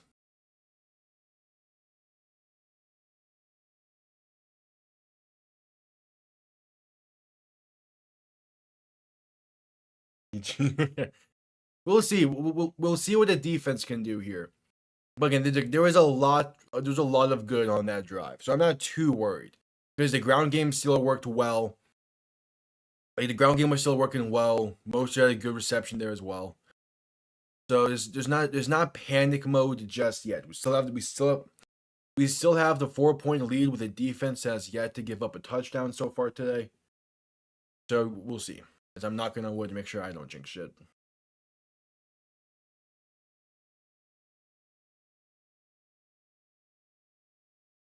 Again, we'll see.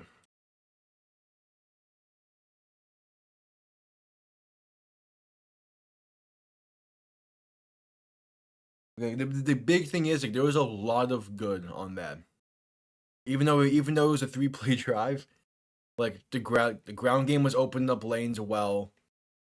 Like I'm not too worried. As long as you don't deviate from what was working, there's no need to panic. But honestly, knowing that we fumbled there, McDaniel might deviate. It was a fumble. It was a fumble. That's why I'm not too worried because fumbles are not that common. And as long as we just stick to what we were doing, we should have a good drive fault. We should have a good drive afterwards on this.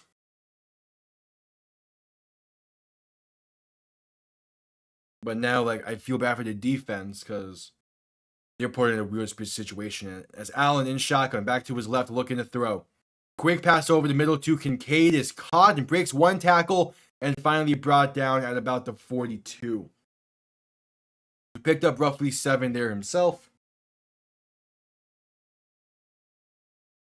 The big thing is I don't want to see the defense desperately trying to force a turnover. Like still play to your assignments and do what you need to do, but don't try to make a play and then it turns into a disaster. All right, 2nd and 4, Allen under center, back behind him. 2 receiving options to the right. And Allen going to play action, looking to throw. Has time, going to dump off right side to Dawson Knox. And that's going to be a first down gain of about 4.5, maybe 5.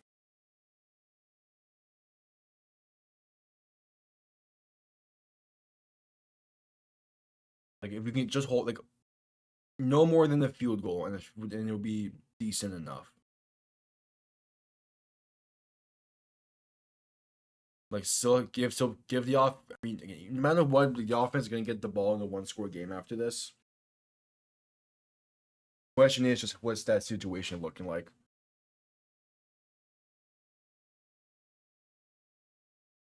All right, 1st and 10, Allen under center, back behind him. And going to hand this off up the middle for James Cook, and that's going to be a gain of about 7 on the play.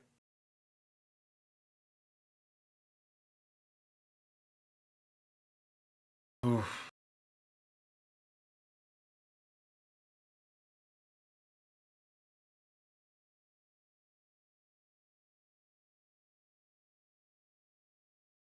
All right, ruling it a gain of 8 actually, so a 2nd and 2.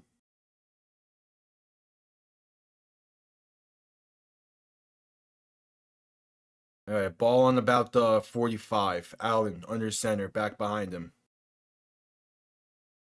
And that's 3 receiving options to the left. Allen handoff up the middle of James Cook, going to get those 2 yards. First down, Buffalo. Like now we need to get back to stopping the run a bit.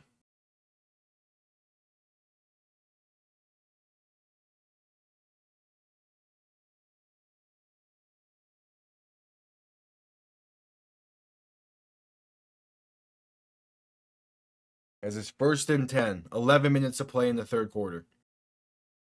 Allen under center, 3 receiving options to the right, back behind him.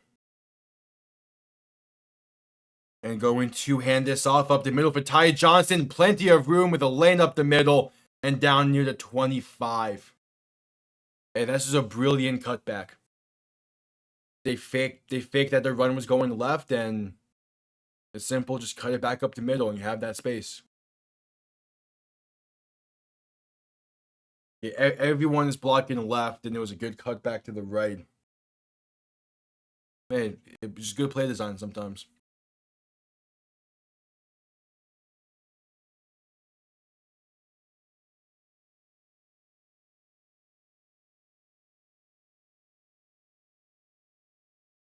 All right, Allen under center, back behind him. 1st and 10 from the 26.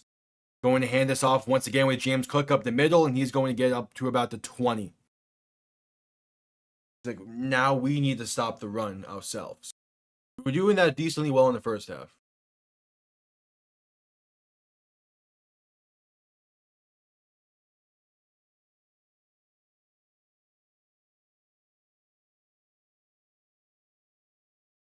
All right, Allen alone in shotgun. 3 receivers to the left.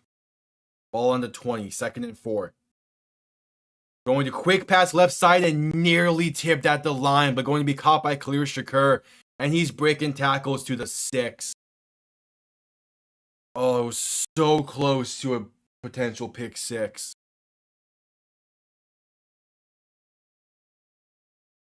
I'm pretty sure that was Agba there.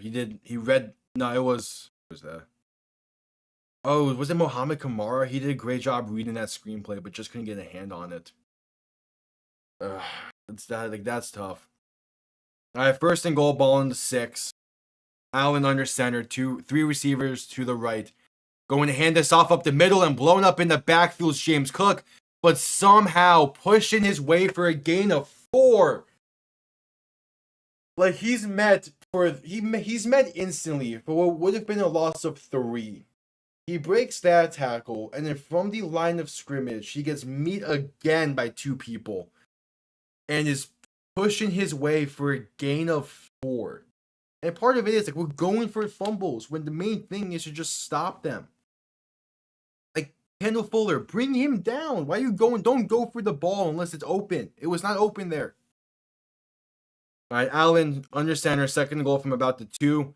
Going to hand this off. James Cook up the middle, and he's going to maybe gain a yard on the play. And so it's third and goal. I mean, I would expect some kind of QB keeper here from Allen because he's just a beast of a mobile quarterback as well. So but he's honestly there's real good chance it would be a play action up the middle. And then either an Allen keeper outside, or he'll be him and a tight end drifting out that side to give options. So we'll see. Allen under center, back behind him. And going to play action, rolling to his right, looking to throw. And a chuck one out the back of the end zone, incomplete.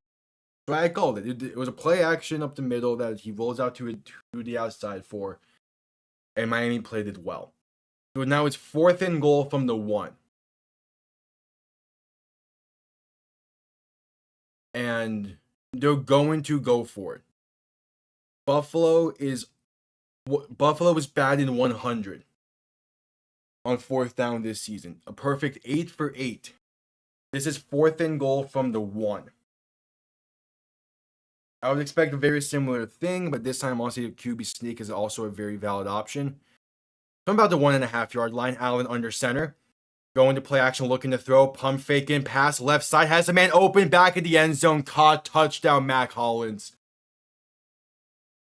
Kendall Fuller couldn't stick with him well enough. Buffalo takes the lead. And the field goal will make it a 3-point game.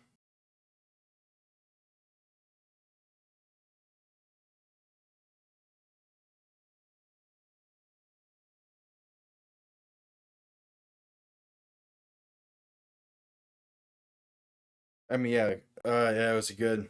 Yeah, that fake bubble got Kendall Fuller. Got someone in the way of Kendall Fuller. That's all it was. That's good play design. All right, Tyler Bass for the extra point. Kick is up, and he missed it. He missed it to the left. So it's a 2-point game. Miami does have a chance to retake the lead with a field goal. We'll take it. But again, this upcoming drive now is even more important with 7:20 to play.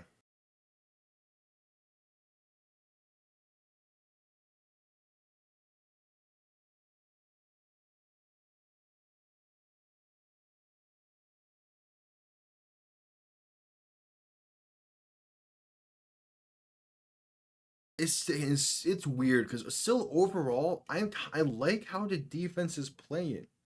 Just need to be able to stop the run a bit better. But for the most part, the defense is they're playing decently well. The big issue was that fumble coming out of the half. Like, you can't have that.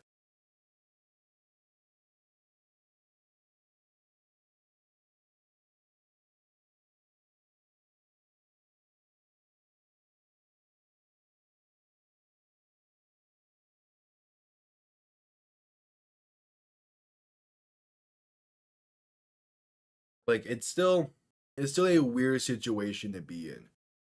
But at the same time, it's not brass. I mean, I don't know how to word this properly. But like, at the same time, it's not panic mode just yet. It's a one-score game with us getting the ball back in a game that we've been moving the ball decently well against Buffalo today. And again, we would have had a scoring drive to begin the half if it wasn't for that fumble. Just need to keep control of the ball. Honestly, I would love it. There's 7:20 to play in this quarter. I would love it if this is a drive that goes into the fourth quarter and results in a touchdown. Like, I would love that. If this is an 8-minute drive that results in 6.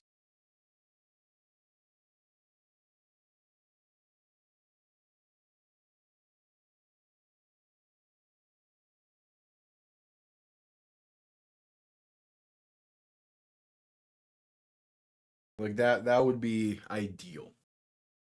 And honestly, just any kind of drive that ends in points here would be good to have.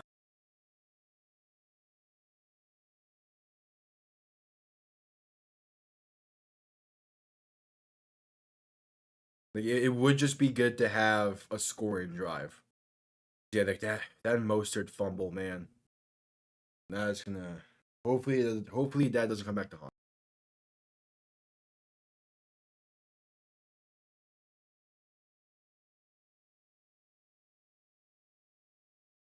All right, Bass gonna kick this one down, and that is out the back of the end zone for a touchback. Miami will begin from the 30. I like that starting field positioning. And just need a drive here. Gotta put a drive together. Again, because they missed the extra point, you can retake the lead on the field goal. Find a way to retake the lead.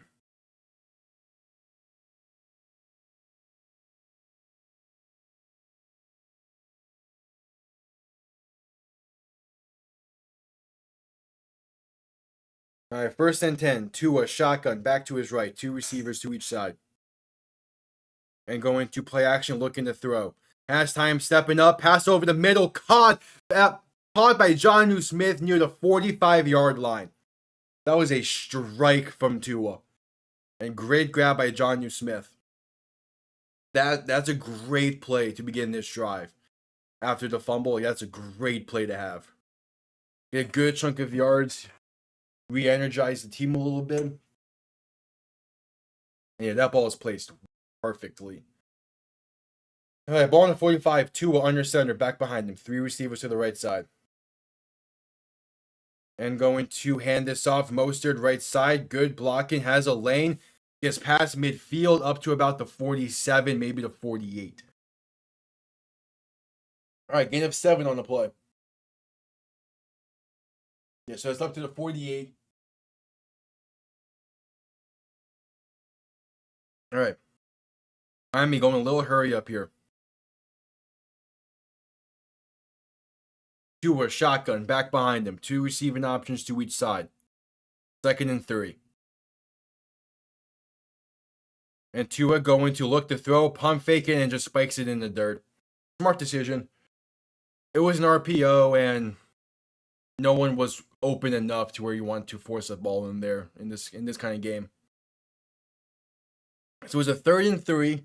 Ball on the 47. You're in no man's land. If you don't get this, you're gonna go for it most likely.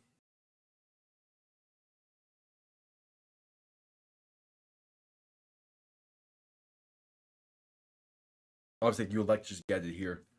All right, 3rd and 3. Tua alone in shotgun. 4 receiving options to the left side. Looking for that 45-yard line. And that's going to be offsides. Free play. Quick pass right side is incomplete to Jalen Waddle. But that's a free play. Going to be an automatic 1st down for Miami. Offsides on Buffalo. We needed 3. The penalty gives us 5. 1st down. They got Von Miller to jump.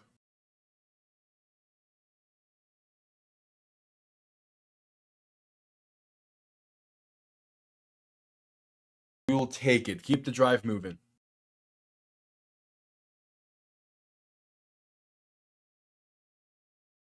All right, just under 6 minutes to play.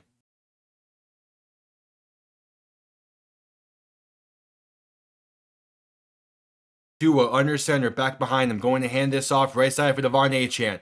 Has some decent blocking, going to gain about 5 on the play. Okay, we'll take it. Yeah, just keep the ball moving and keep the clock running. Those are the big things.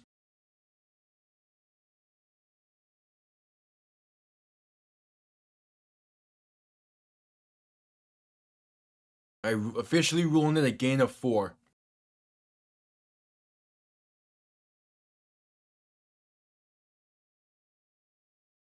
All right, Tua in shotgun, back to his left. 2 receiving options to each side. Ball on the 39. Back to throw, has time, pump fake, and launch and went deep. Left side has Tyreek caught to the 11. Little bit underthrown, but it gets there in time, and it's down to the 11, 1st and 10.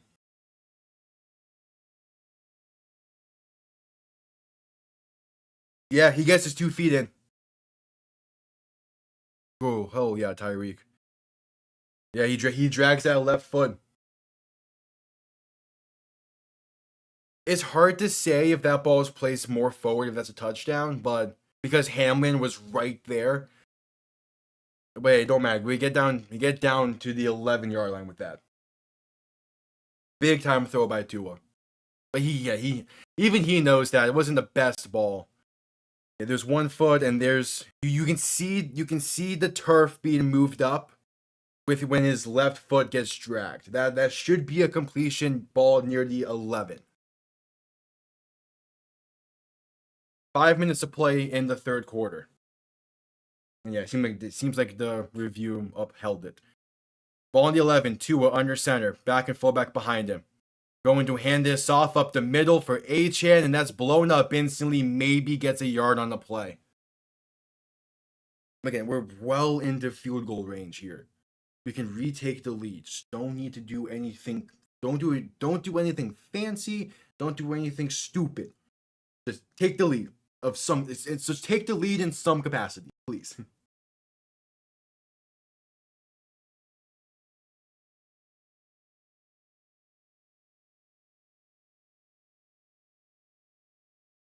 All right, 4:15 to play in the 3rd. Tua in shotgun, back to his right. 3 receiving options to the left.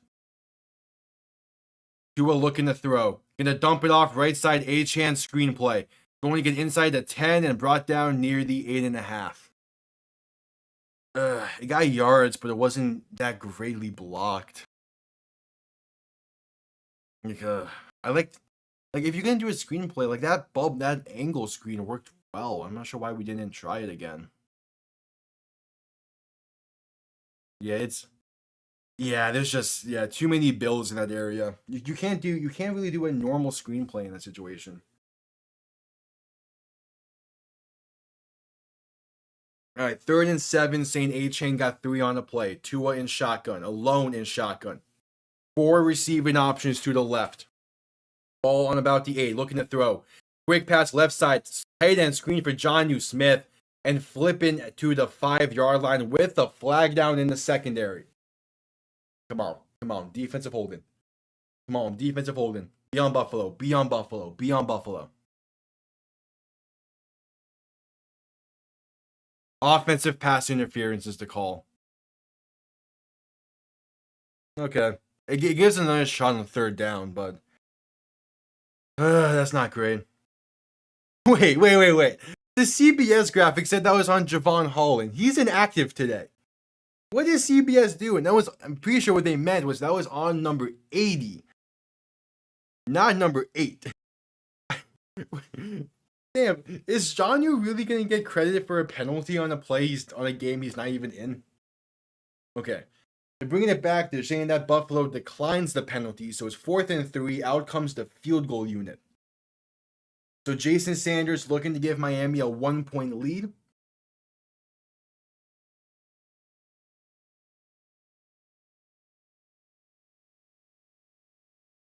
They really said I was on Javon Holland for a second.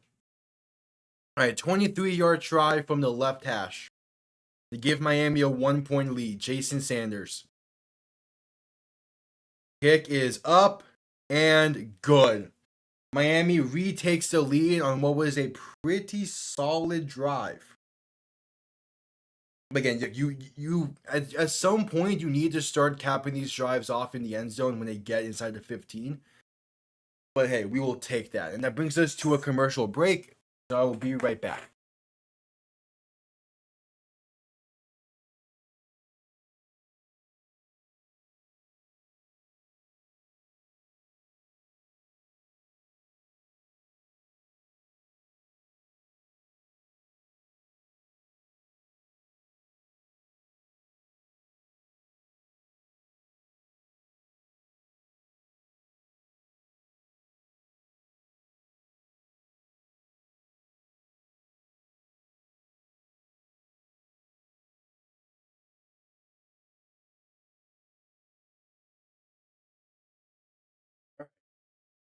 Back. Select commercial.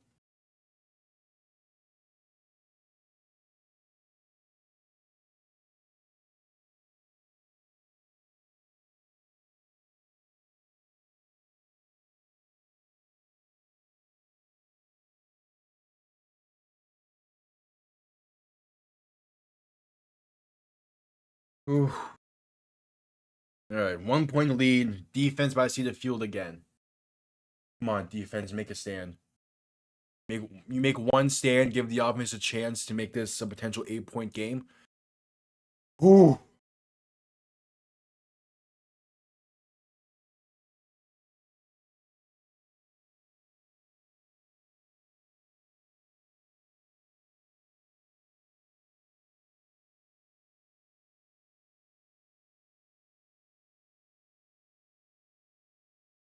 Oh man, oh man.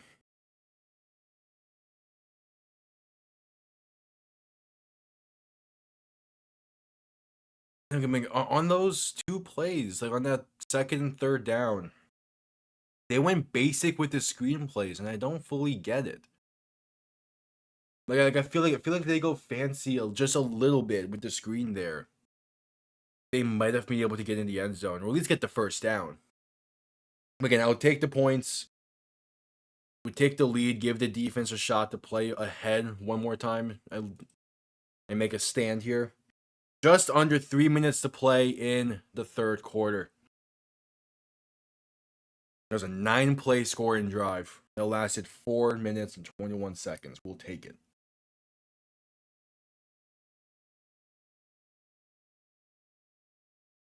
All right, Jason Sanders going to send this one down. And that is out the back of the end zone for a touchback. Buffalo will begin from the 30. All right, defense. One stand and give the offense a shot to extend this lead.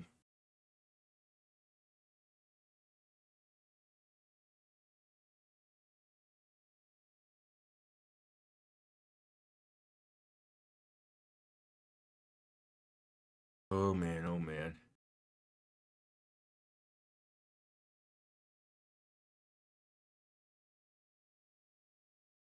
All right, 1st and 10. Allen under center, back behind him. And he's going to hand this off up the middle for Ray Davis. He's going to break one tackle and fight his way for a gain of 7. Come on. This just goes to show that Zach Zealer was so important.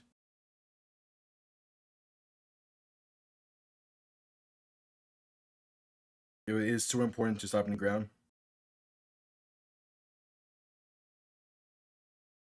All right, 2nd and 3. Allen, shotgun, back to his right. 2 receiving options to each side. Ball on the 37. Let's see, Allen looking to throw. Pass right side, quick to Ray Davis, wide open, plenty of space. Inside the 40, breaking tackles to 20, to 15, to 10, to 5. Touchdown, Buffalo. How is no one guarding him? Like, how is he wide open on that wheel route? And Buffalo gonna go for 2 to try and make it a 7-point game. Like, where's our linebacker? Like who? Why is the person guarding Ray Davis on the opposite side of the field?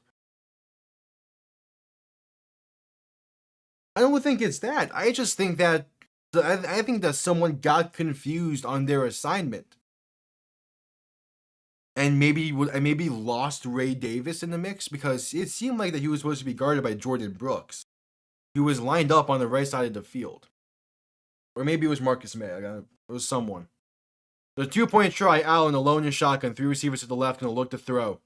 Has time, pump fake it, throwing over the middle, wide open. Keon Coleman. The try is good. It's a 7-point game with 2:07 to play. And that's why you need drives that end in 6. All right. Just need a scoring drive. Just need a touchdown drive here.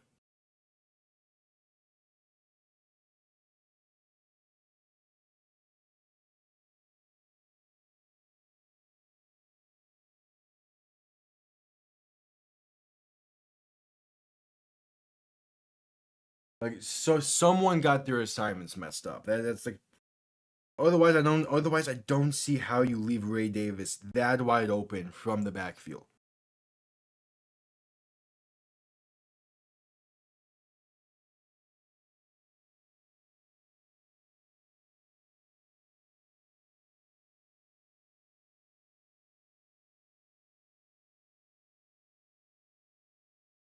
Ugh.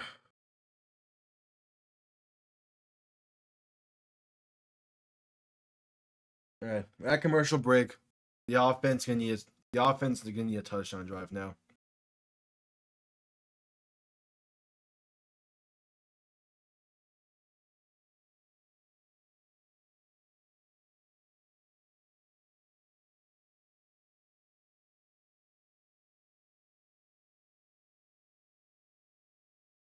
Ooh. All right, so we'll see. At commercial still.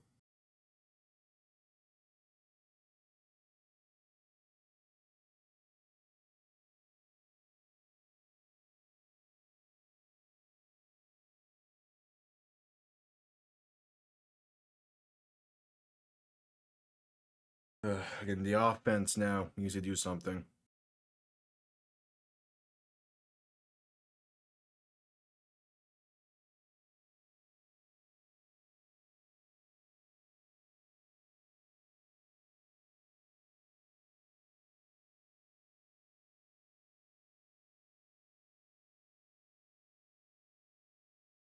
Like, yeah, I can't tell who was supposed to be on him. It's just, uh, it's those very little mistakes that can get you really easily. It's still only a 7. It's still a 7-point game with us getting the ball. We have a shot here to tie this up. But again, that fumble to begin the half is not looking good right now. Because assuming we only get a field goal on that drive, at least it's a 4-point game and we can take the lead here. Instead, we can only tie. At the very most, we can tie. Because I doubt we're gonna go for 2. Kickoff going to be down in the end zone for a touchback. Miami will begin from the 30.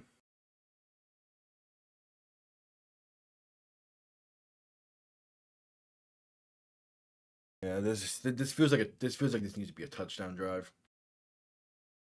Like our defense has made a stop before, so like a field goal wouldn't be terrible. Make it a 4-point game. Like you're gonna need a touchdown anyway at this point to beat Buffalo. That's the bottom line. Is you're gonna need a touchdown to win. Either this drive or a drive later on, you're gonna need a touchdown.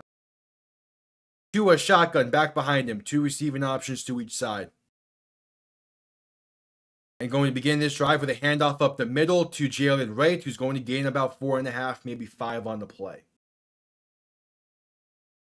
All right. Yeah, officially we only a gain of 4.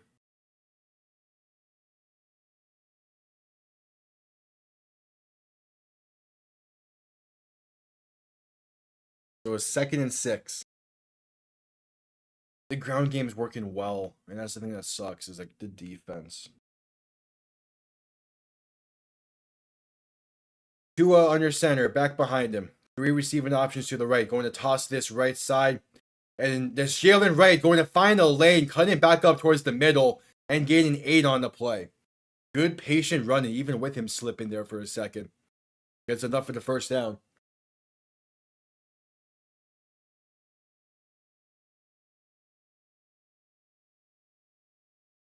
Yeah, just good patience there. And even with the slipping, getting his foot in the ground and cutting up field when he has the lane. Jalen Wright's been impressive this season.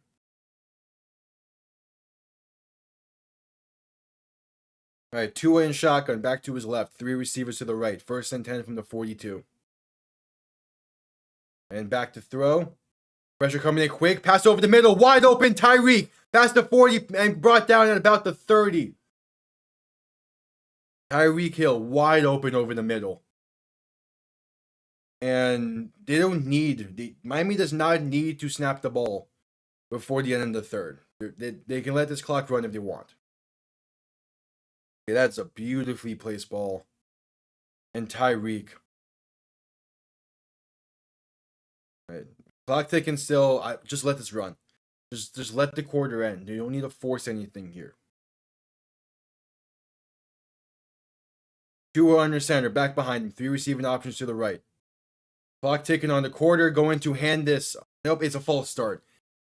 That's why you let the quarter fucking end. How many times do we have to make a mistake right before a quarter end or a 2-minute warden for this team to realize just let the clock expire? As is a false start on Eichenberg with right before the end of the quarter. So we're going to begin the fourth quarter with a first and 15 instead of a 1st and 10. Let the quarter run out. For the love of Shula, let the quarter run out.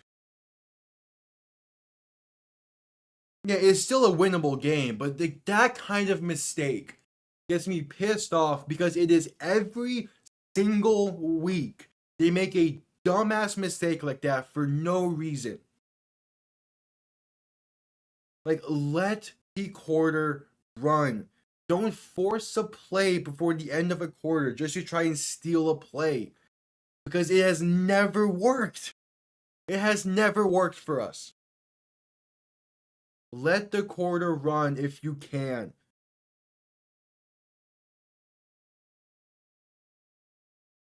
Okay. Updates across the league. Atlanta up 21-13. Baltimore up 38-10. Obviously the score here. Carolina up 17-16. Cincy up 31-10. The Chargers up 20-3. And Washington up 24-10. And we got a tied game in Tennessee. All squared up at 10 between the Titans and the Patriots. As we're at commercial break here. Like you cannot be making those kind of mistakes in a game like this. Because if you just make it 1st and 10 to begin the fourth. There's no need to force a play.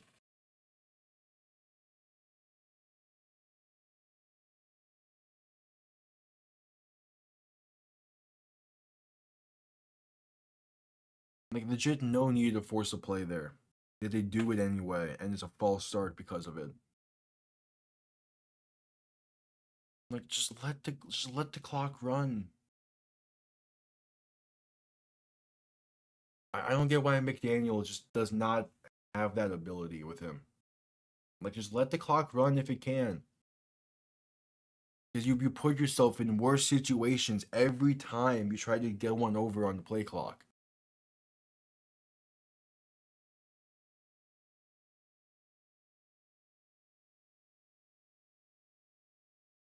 All right, here we go. Out of the commercial break, that was a terrible third quarter for Miami.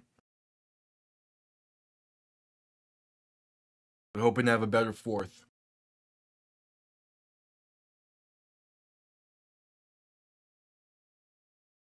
All right, 1st and 15 to begin the fourth quarter because Miami refuses to let the clock run to end quarters for some reason. All right, 1st and 15. Tua in shotgun. A back to his left, Jonnu Smith to his right. Going to hand this off up the middle to Achane, breaks a tackle, and going to keep breaking tackles and fighting his way to the 29. Hey, gets the yardage back from the false start and some. I'll take it, but still not a great. That play was not great. It was ugly, but it worked. Got 7 on the plays. It was a 2nd and 8. As there was a Buffalo player down in some pain. Man, you hate to see injuries no matter who it's for. And that brings us right back to another commercial break.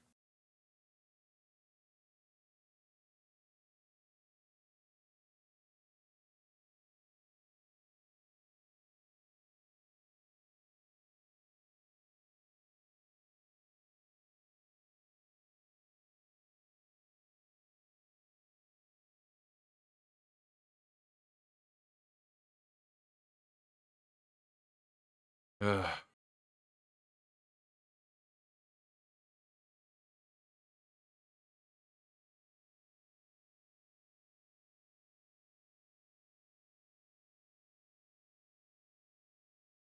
They're back commercial.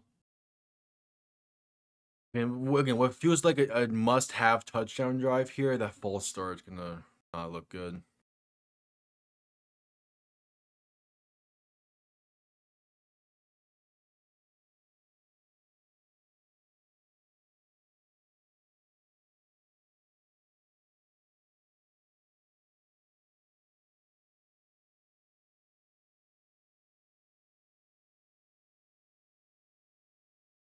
All right. So that commercial, Miami can have a 2nd and 8 after the 7-yard run by Devon Achane. But again, it was a very ugly 7 yards, but we will take 7 yards.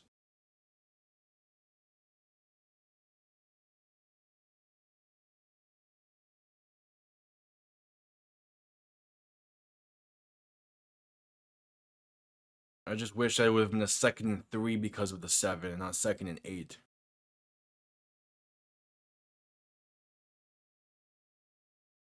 All right, here we go. Just getting back from commercial. Miami looking to tie the game on this drive at 20. And what has been an albeit a pretty solid game played by Miami. You just wish a few of the mistakes they've made weren't made, but that's the nature of things.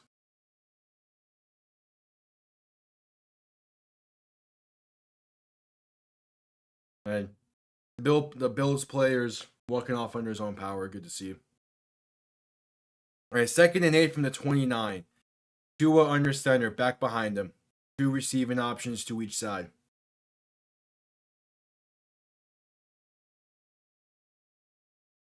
And going to look to throw, has time, pass right side to Odell, who is open, and going to work his way to. He was down. They're saying he fumbled and Buffalo recovered, but he was clearly down. He clearly had a shin on the ground. What are we doing, refs? It would be a gain of like 3 on the play.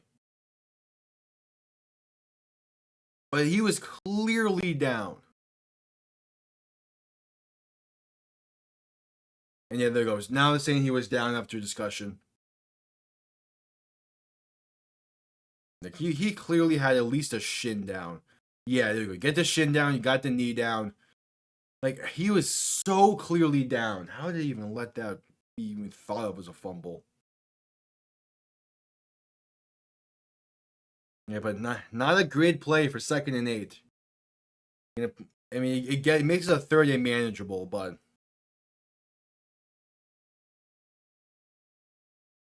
yeah, he's clearly down. Why are we replaying this so much? All right, 3rd and 5. Tua shotgun, back to his left. 2 receivers to each side, looking for the 21-yard line. Back to pass. Buffalo sending pressure. Throw left side, going to be caught by Achane, but only a gain of 2. Maybe 2. Or so a gain of 1. You got to go for it. 4th and 3, you got to go for it. Gave him the 2 yards, but I mean, that is the type of play where it's like, you're going to go for it, so just make it a much more manageable 4th down, but game's basically on the line here. A 4th and 3 from the 25-yard line, looking for the 20. I don't know, more something like 24.5. Looking for the 21. Tua alone in shotgun. 3 receivers to the right, 2 to the left. Back to throw. Has time. Going to step up and take it himself, diving forward. Did he get the first? They're going to rule him exactly at the 21. That should be enough for a first down. And they're saying it is. First down, Miami. All right, Tua. I like the mobility there, but that was a dangerous dive attempt.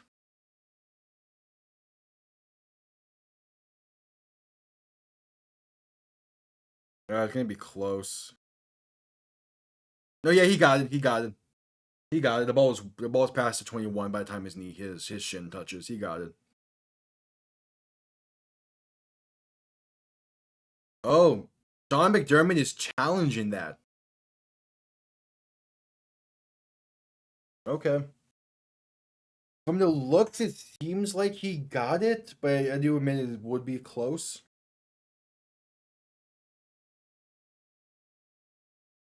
Like, replay it and stop it as soon as his shin touches. Yeah, he got it. His ankle / shin touches when the ball is at about the 20 and a half yard line. Miami should win this challenge. Therefore, Buffalo should lose this challenge.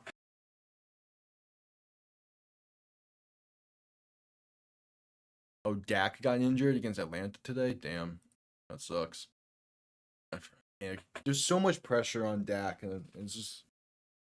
Especially now that he got that big contract as well, there's so much pressure on him. It sucks. A red commercial, Buffalo challenging the spot of the ball.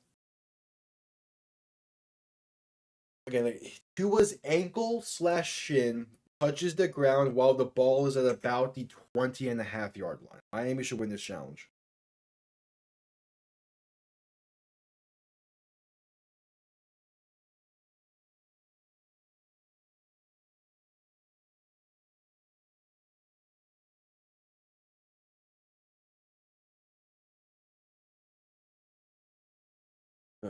Oh, Desmond Ridder seeing action against Cincy today. Damn.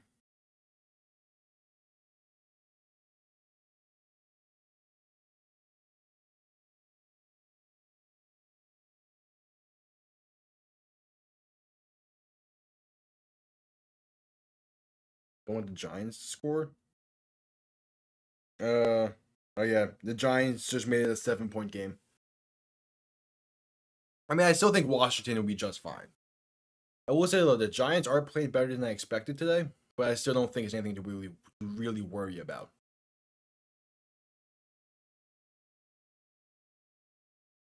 And again, red commercial. Buffalo is challenging the spot of the ball, so we'll see.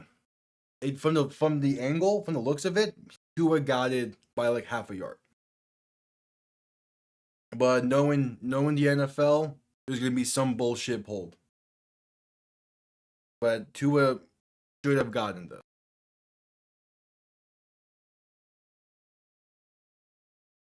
And the call on the field is going to stand.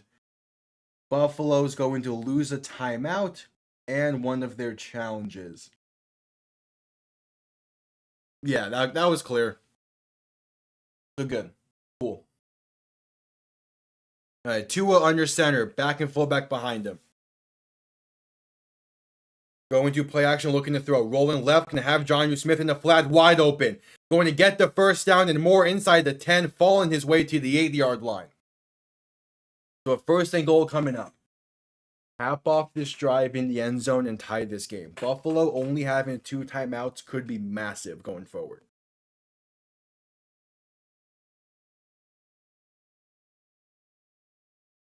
All right, Tua shotgun, back behind him. 3 receiving options to the right. First and goal, ball on the 8. And Tua's going to hand this off right side for Achane. Has good blocking the 5. Touchdown, Miami. There we go. 12-14 to play. Miami is an extra point away from tying this game at 20. My day's going good. Yeah, I had family visiting this weekend, so I had breakfast with them this morning before the game started. So yeah, this weekend went this day's been going good. This weekend going well. How about yours?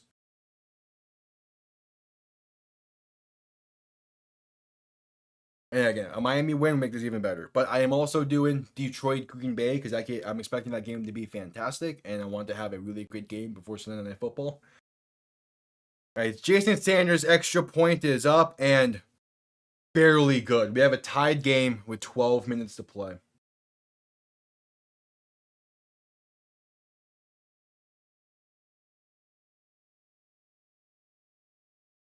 Oh man. All right, that's gonna bring us to a commercial. So since again we're at commercial, I will quickly be right back.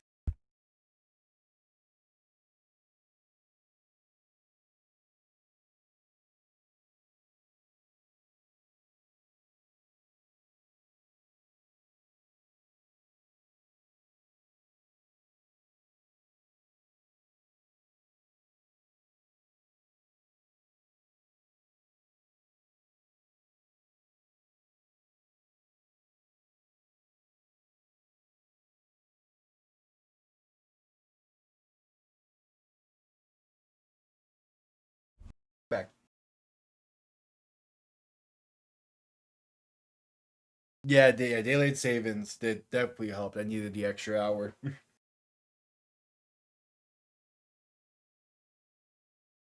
mean, a game-winning field goal would be great. Honestly, any way we can somehow win this game, I'll take. Pick six, swoop and score, game-winning touchdown, game-winning field goal. Just find a way to win this game. That's the big thing. And it's going to come down to the defense on this drive, it feels.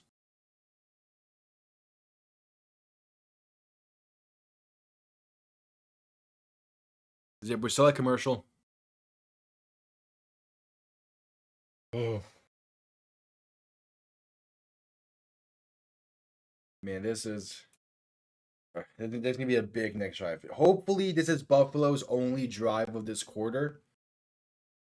And hopefully we get like a 3 in it. We have not forced them to punt since the first drive of the game. I think we can as well. The question is just what kind of stop do we get? Because obviously, like, giving up a field goal isn't great. You would rather a 3 and out or force a punt of some kind. Yes, I'll be doing Green Bay and Detroit at 4:25, and then I'll also do Sunday Night Football tonight. So yeah, I got 3 games slate for me today. Like that Detroit Green Bay game should be really good. So I'm excited. I'm excited for it. And it feel even better with the Dolphins win. I can take that energy right into that game. All right, back from commercial. Sanders set to kick this one down. And it will be downed in the end zone for a touchback. Buffalo will begin from the 30. Come on, defense. Come on, defense. You step up here once more. Yeah, you stepped up with that INT, guys. You need to step up once more. Oh, Alec Ingold questionable to return. Damn. Well, that's why we have John Smith, I guess. All right, here we go. First and 10 for Buffalo. Allen shotgun back to his left. 3 receivers to the right side. Back to pass. Going to quick pass this left side to James Cook, who has space to run. Going to gain about 12 on the play. That ain't great. For as much as I feel like the defense has been playing well, if there was one adjustment I would have liked to see them make today in the second half, would have been to press a bit more. Because on a play like that, I mean, it was out the backfield, but just get people on the line a bit more. All right, it's first and 10 from about the 40. Allen under center, back behind him. Going to play action, looking to throw. Rolling to his right. Has time. Has a wide open Keon Coleman. First down and more. And finally forced out of bounds near the plus 40. Oh, man. And there's the defense falling apart a bit. Come on, just need one play from y'all. I mean, yeah, like it's a well-designed play. You get everyone going. You get all the receivers. You get 4 different options to the right side. Really 5 because of Allen's mobility. But you get 4 receivers on that right side with only 3 defenders guarding because of the play action. It's just good play design. It's hated. Now, ball on the 39. Allen shotgun. 3 receivers to the left. First and 10. Going to quick pass his left side. Screenplay for Khalil Shakur. Breaks 1 tackle. Breaks a second. Breaks a third. And finally knocked down inside the 25 to the 23. Same thing happened against Arizona last week, where the fourth quarter rolls around and our defense forgets how to tackle. As Ramsey misses it, though it wasn't the greatest of one. Benito Jones and someone else missed it. Jordan Brooks, who's normally a really sure tackler, misses one. Like, man. Yeah, this second half has been brilliant for Buffalo. Allen under center, back behind the ball on the 24. And he's going to hand this off up the middle for James Cook, and that's going to be a gain of about 3 on the play, 3.5 maybe. I can hold him to a field goal. You feel a little bit better about all this because you have a chance to take the lead afterwards. Bottom line is they just can't get in the end zone. Or if they do, you better hope they miss the extra point again.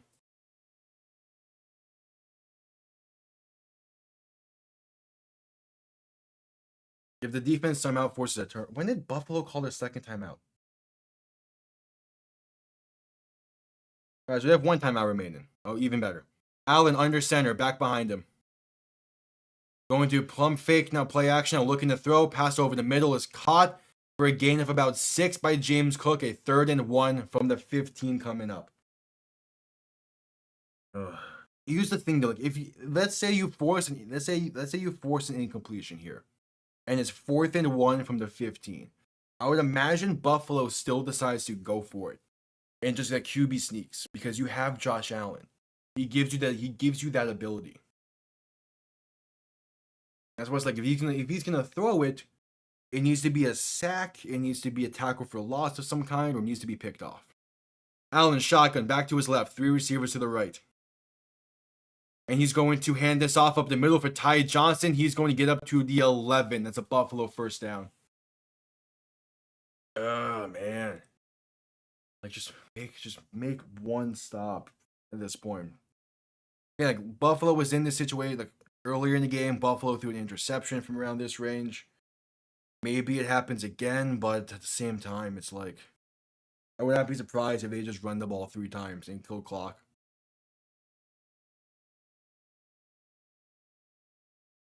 All right, 1st and 10. Allen in shotgun, back to his left. 3 receivers to the left. Ball on the 11. And going to quick pass his left side screenplay, and that's going to be Dalton Kincaid for a gain of about 3-ish on the play up to the 8-yard line. And ruling a gain of 4. Nice little bubble screen there, but that was honestly kind of not the greatest of bubble screens. The separation there between Cook and Kincaid wasn't the greatest, but hey, it worked. Jordan Brooks makes a nice tackle there that probably does save a touchdown at least.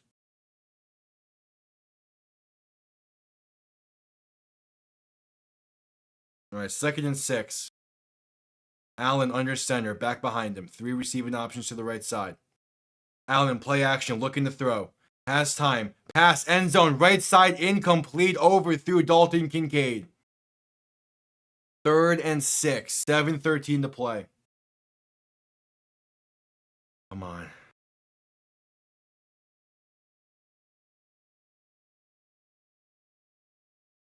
Come on, defense. One more play. We need to make a stop on, potentially. Because I know it's Buffalo. They could still go for it here because again, they're 9 for 9 on 4th down this season.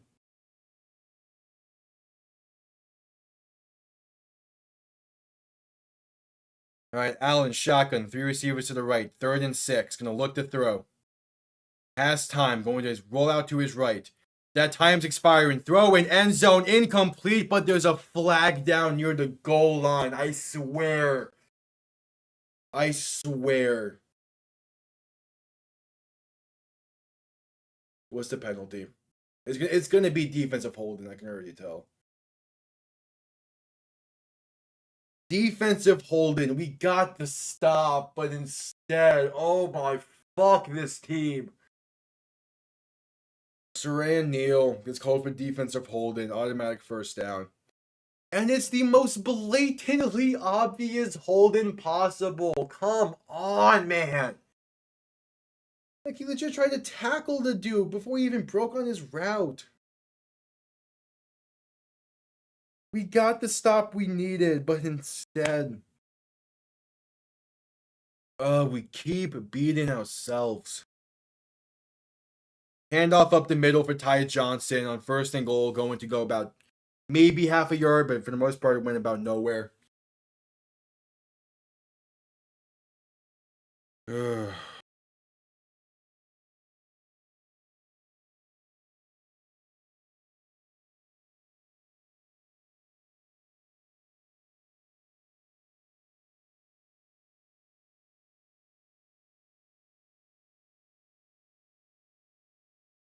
All right, 2nd and goal. And now you know Buffalo would go for it if they get to a 4th and goal. Allen under center, back behind him, 2nd and goal from about the 3. And going to play action, looking to throw, rolling to his right. Now going to step up the middle, throw in a bad pass, but it's caught anyway. Touchdown Buffalo. Are you kidding me? Quinton Morris on the reception. Allen gets hit by 3 different defenders there. And the ball floats into the hands of an open tight end. Like, what are... Like, that's a bad touchdown to let up. That is such a bad touchdown to let up, man. Like, geez, how are we letting up touchdowns like that? Tyler Bass's extra point is up, and it doinked in. Oh, this motherfucker. It doinked in. So Buffalo is with a 7-point lead and 6:18 to play. Fucking doinking in extra points. I hate this, man. Oh, I mean, if only he would have missed that. If only. Right, but Miami, right back here. You need a touchdown. You got one in the last drive.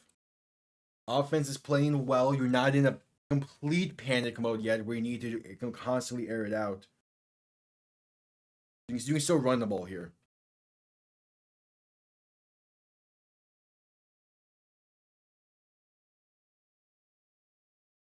Come on, offense. Now the question is, do you take this game to overtime? Or do you just go for 2 if you score here? And honestly, I don't know what the choice is. I guess it depends on how much time's left on the clock and how many timeouts you have.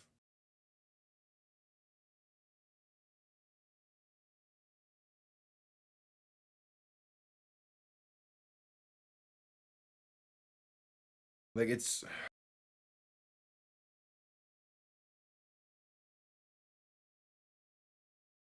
I mean, again, this team, like, the fact that this game is a 7-point game shows you the quality of this team. But at the same time, it's like you've made, like, again, all like, that fumble right before or right out of halftime. If that drive was a touchdown, this is a tie game at the moment, and you're in complete control. Instead, you're down by 7 and you're in a desperate situation for a touchdown drive, and you have a big decision to make afterward. Because if this is a 4-minute drive, like if this drive gets us to the 2-minute warning, I don't think you go for 2. I mean, you can't go for 2 in this situation. I don't think you can. Because your defense hasn't been able to make it stop yet. You made one stop early on, but besides that, you have yet to make a stop. You can't afford to go for 2 and miss it. Like if you're going to lose this game, it better be because they either in overtime or a game-winning field goal. When the game was tied initially, you can't go for 2 because if you don't get it, you pretty much lose because you have yet to make a stop since the first drive of the game. I don't think there's a world where you go for 2 here. I think you would rather somehow get this game to overtime, at the bare minimum. Kickoff underway, going to be returned from a few yards deep into the end zone, and going to get up to about the 18. That was a smart decision on the kickoff. Made it bounce in the landing zone.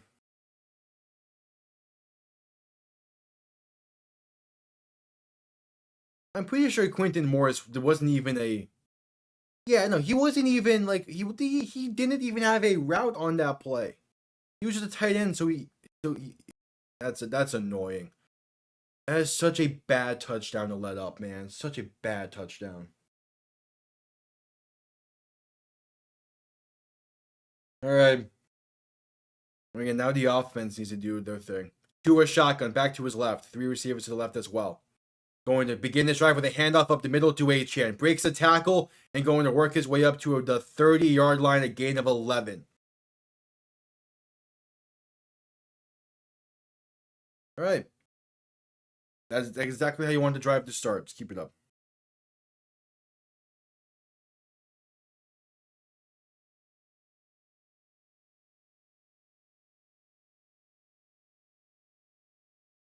All right, yeah. Miami already showing signs of wanting this clock to run as much as possible. But yeah, you still need to get in the end zone. Tua shotgun, back to his left. 3 receivers to the left side as well. Going to look to throw. Has time. Quick pass. Left side open. Tyreek Hill down to midfield. Hey, Tyreek has gotten involved in this second half. I like to see it. It's plays like that to move the ball down the field that's going to help out in this game. Yeah, beautiful zone behind the second layer of the defense. Okay, those kind of plays only get you so far. You need to scheme up something to get into the end zone when the time comes. Tua shotgun, back to his left. 2 receiving options to each side, making adjustments at the line. Play clock winding down. Going to hand this off up the middle for Jalen Wright, and he's going to fight his way forward. Still fighting somehow, and going to pick up about 4 on the play, maybe. Damn, Jalen Wright has been such a good runner this season. Honestly, I might just give him 3 on that play. Yeah, okay. Hey, we'll take a gain of 3 on that.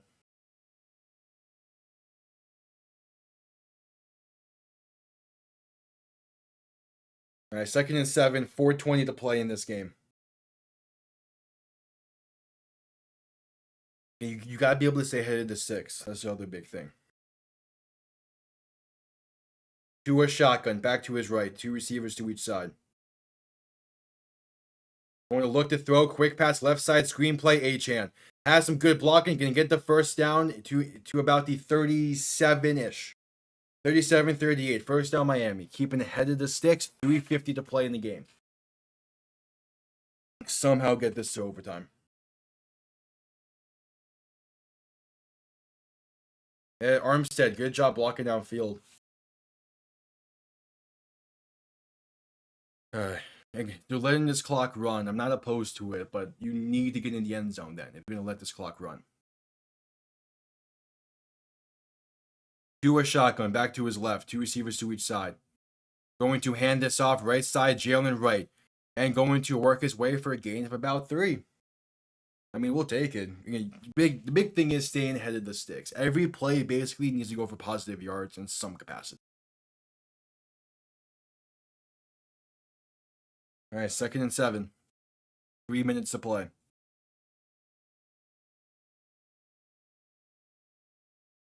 What should be the final play before the 2-minute warning. Depending on maybe. Who knows? Depends how much clock's on there. Tua shotgun, back to his right. 2 receivers to each side. And yeah, this play clock winding down. Yeah, they didn't know what the play was.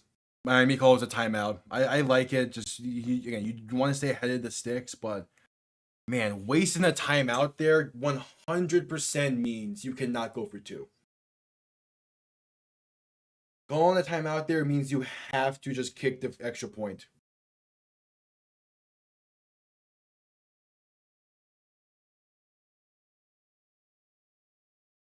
Yeah, they're confused at the line there.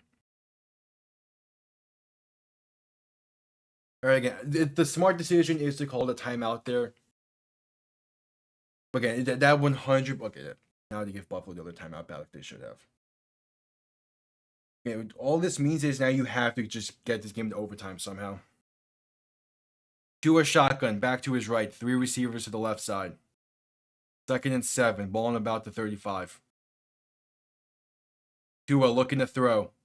Gonna throw it right side, Jonnu Smith, and incomplete. A little bit of an overthrow. Just also wasn't open either. I don't like the deep ball shot. Just keep moving the ball down the field. You have the timeouts. You have the time on your side. There's no need to take a deep shot here. There's no need for a deep shot there. Team something to make it a more manageable 3rd down or to possibly pick up the 3rd down. But now it's 3rd and 7, and it's a little bit difficult to pick up. To a shotgun, back to his right. 3 receivers to the left side. Gonna look to throw. Has time, pass right side, going to be caught by Jalen Waddle. Down to the 23. Here we go. Waddle gets involved. Like to see it. Just under 2.5 to play in this game. I love seeing Waddle get involved there like that. I love it. That's his first catch of the day. And yeah, he gets the 2 feet, he gets 3 feet in. Good shit, Waddle. Good shit. All right, ball on the 23. Tua under center, back behind him, which should be the final play before the 2-minute warning coming up. Going to toss this right side for Achane. He's going to not get right back to the line of scrimmage. Let the 2-minute warning hit and think about what to call on the 2nd and 10. Are you kidding me? Waddle is injured.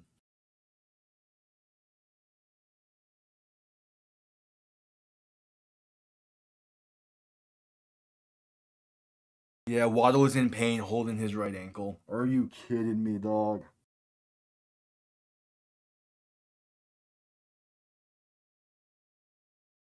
Well, he got rolled up on, I assume. Ooh, wait, what happened there? What?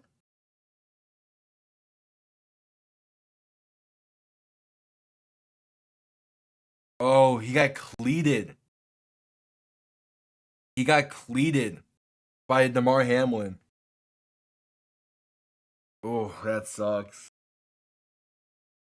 All right. Well, it's 2:17 to play in the game. Now you have to call one more play before the 2-minute warning. The only upside to that is that does not waste a timeout. We had the commercial break. Oh, okay. We have one more play before the 2-minute warning. It's going to be a 2nd and 10 from the 23 in what is 100% now go for a situation.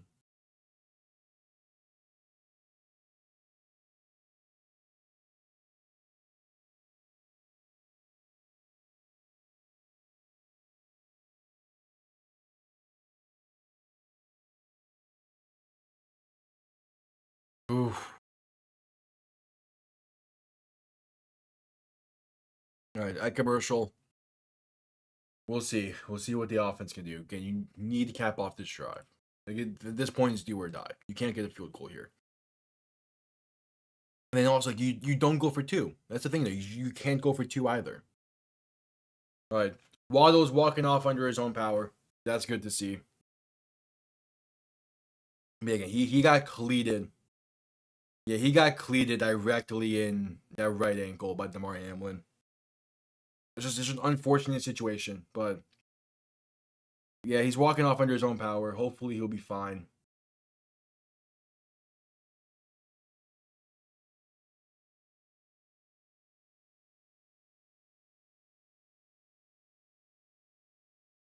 All right. The clock is still ticking now. We'll see if they try to force a play here before the 2-minute warning. I don't want them to. Tua, shotgun, back behind him. 2 receiving options to each side. And, yep, 2-minute warning. All right, cool. Let the 2-minute warning hit. Just let the 2-minute warning hit. I'm fine with that. They wanted to get a playoff, but I'm happy they didn't. 2-minute warning, down by 7. With ball, inside the 25.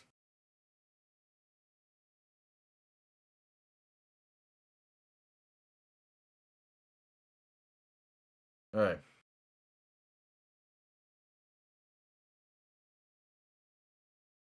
Oh, man, this fucking game.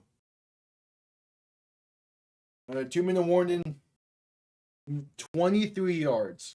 Miami needs 23 yards in the next 2 minutes. Plus the extra point to tie this game and at least and have a chance to send it to overtime.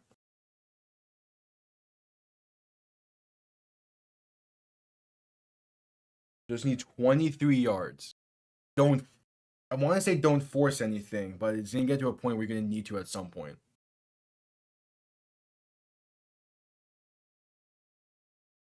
The other thing is you can't score too quickly either. If you score too quickly with Buffalo having 2 timeouts, they're going to get down the field most likely. So, you need to try and kill as much clock as possible. But still get those 23 yards. It's not an easy situation.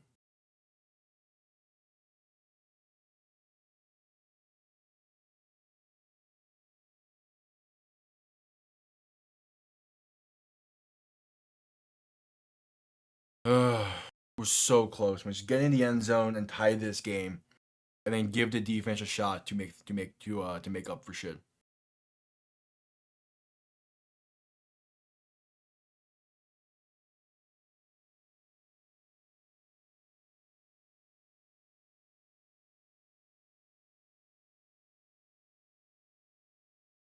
All right, back from commercial in the 2-minute warning. Come on, gotta find the end zone on this drive at this point. Under 2 minutes to play. Yeah, there's 2 minutes left in this game. Miami's facing a 2nd and 10 from the 23. Waddle is back on the field. Love to see that. All right, Tua making adjustments at the line. He's in shotgun, the back behind him. 2 receivers to each side. Gonna actually put ball in about the 24. Tua looking to throw. Pump faking. Gonna dump it off left side, wide open. Devon Achane. First down and more. The 5 and out of bounds. First and goal. From what could be the 5, anywhere from the 5 to the 7. Okay. The offensive line did a good job blocking there to give Tua time to get to that check down. And then Achane's speed, man, is insane. I don't like how much time is still on the clock. But again, the more important thing is getting the end zone, obviously. Ball on the 5, Tua under center, back behind him. 3 receiving options to the right. 5 yards. Tua, toss, right side Achane. Blocking not there and going to lose about a yard on the play. I mean, that kills clock, but you need to get in the end zone. With 1:45 to play, I believe Buffalo was going to start to call some timeouts. Because they're thinking that they want to get the ball back with plenty of time. But yeah, that's just... I don't think that's the right play call there. I think you want to do the fake toss. All right, Buffalo calls for second timeout.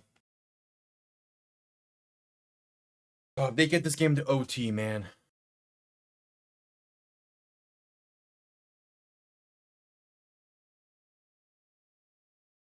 CeeDee Lamb just get injured?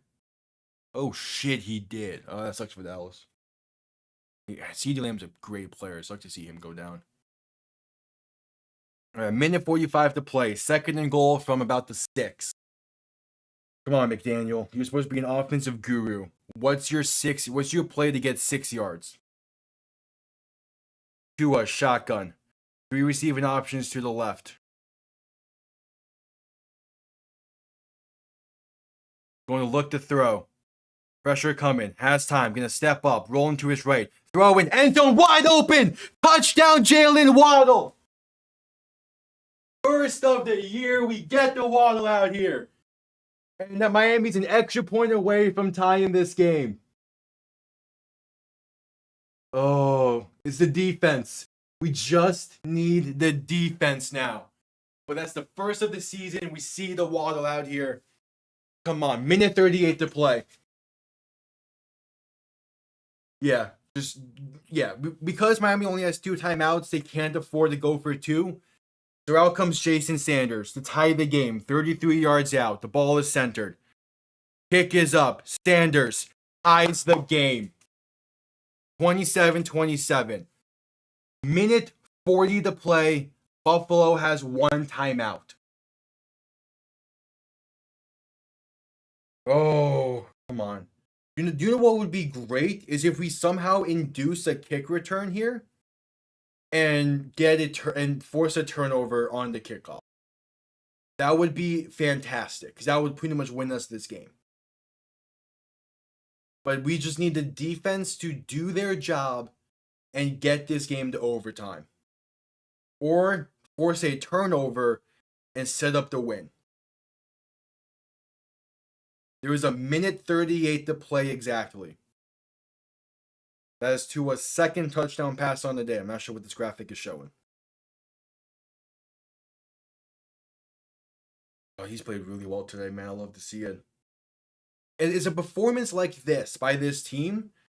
This is the performance I needed to see today. No matter the outcome now. This is the performance I needed to see for the rest of the season. Kickoff underway. This is going to be down in the end zone for a touchback. Buffalo will begin from the 30.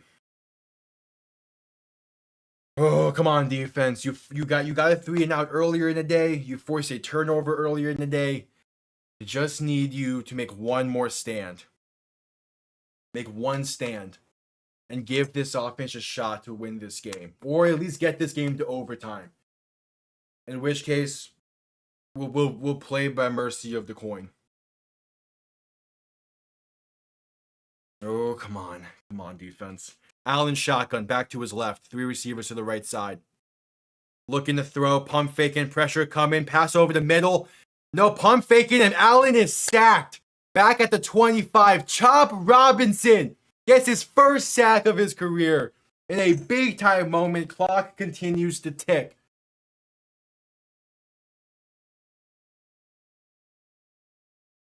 There we go, Chop. Finally, he got home. He's had so many. He's had so many opportunities, but finally he gets home. Ball on the 26, a minute to play. Allen, shotgun, back to his right. 2 receivers to each side. They're letting this clock run, and I'm all here for it. Allen looking to throw. Pass over the middle, tipped in the air. Oh, incomplete. Oh, my fuck. Oh, it is 3rd and 14. Miami has 2 timeouts. Make the stop and give the offense a shot. Deshaun Hand tips it away at the line. Oh, and he was like 3 yards away from getting that interception as well, but still. 3rd and 14. Come on, defense. Come on, defense. Allen shotgun, back to each side. 3rd and 14. And Chop's going to be caught off sides. He jumped. All right, 3rd and 9. It's still a 3rd and long situation-ish. Neutral infraction. That's not great, but it is still 3rd and 9. It is still a third and basically long. And honestly, I like the eagerness. I like the eagerness from Chop. I like the eagerness there. All right, 3rd and 9. Come on, defense. Come on, defense. Allen, shotgun, back to his left. 3 receivers to the right. Ball on the 31. Allen looking to throw. Miami, send in pressure. Has time. Launcher one deep over the middle. The right side. Incomplete. Oh, but that's going to be an unnecessary roughness or DPI. Looking for Keon Coleman, left side. He takes a shot while the ball is there.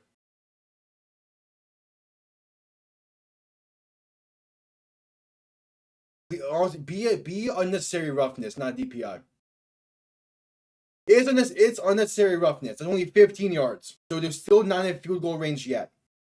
It is only unnecessary roughness. We're not calling DPI.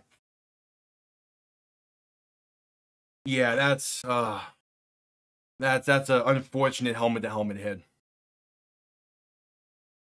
Yeah, it also wasn't needed. Come on, Poyer. Okay, Giants lost. That's just unfortunate, man. All right, Allen, shotgun, back to his left. 2 receivers to each side, looking to throw. Quick pass, left side, incomplete. Looking for Dawson Knox. Low throw, incomplete. 43 seconds to play. Get it to overtime. I mean, it was against the Raiders, so kind of cool down a bit, Bob Flash. But yeah, I mean, Gesicki having a big day like that is good to see.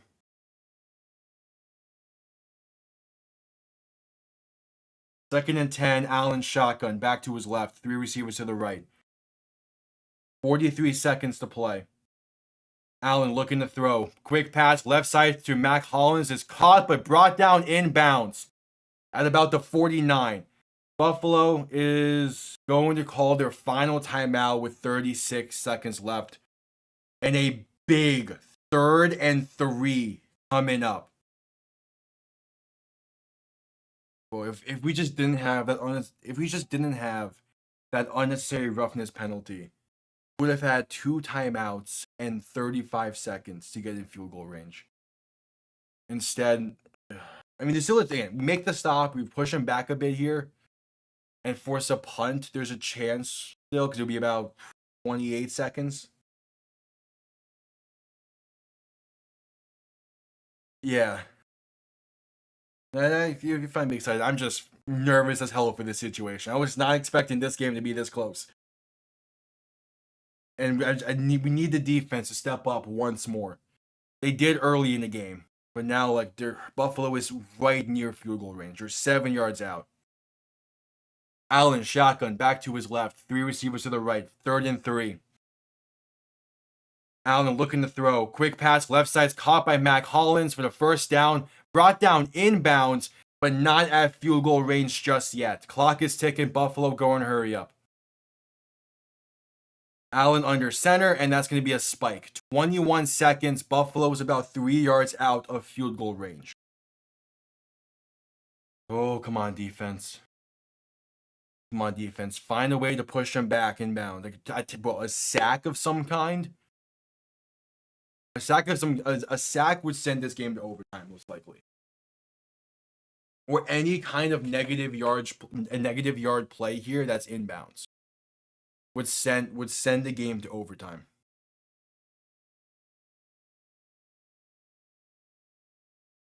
Allen shotgun back to his left. 2 receivers to each side. They need 3 yards for field goal range. Allen looking to throw. Gonna pass it left side, a throwaway, incomplete. 17 seconds. Curtis Samuel was in the vicinity. Oh. Come on, defense. Oh, that's right. It's 3rd and 10 because of the spike. Oh, 3rd and 10. And they're not in field goal range yet.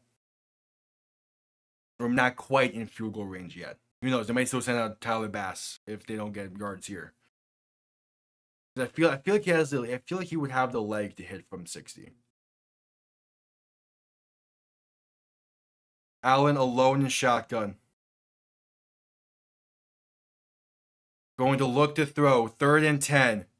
Just dance. Plenty of time in the pocket. Throwing left side. Incomplete. Dalton Kincaid couldn't hang on to the low throw. 4th and 10. 10 seconds. What would be a 60-yard field goal for Buffalo to win this game? This will be a new career high for Tyler Bass. honestly, if he misses this, Miami will have great field position in for a potential field goal try themselves. Oh, here we go, here we go, here we go. 61 yards, the left hash, to give Buffalo the win. The kick is up. Has the accuracy, he fucking drilled it. God damn, Tyler Bass, how are you the most inconsistent kicker in the NFL?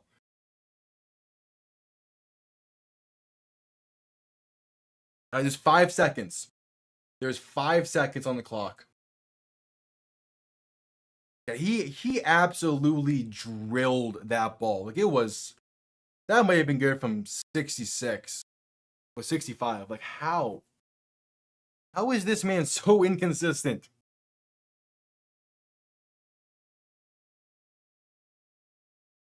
I mean, that's just impressive. Like, how does he go from missing a 48-yarder wide right against Kansas City to drilling it from 61? Like, come on. That is just impressive. That is just a really impressive kick.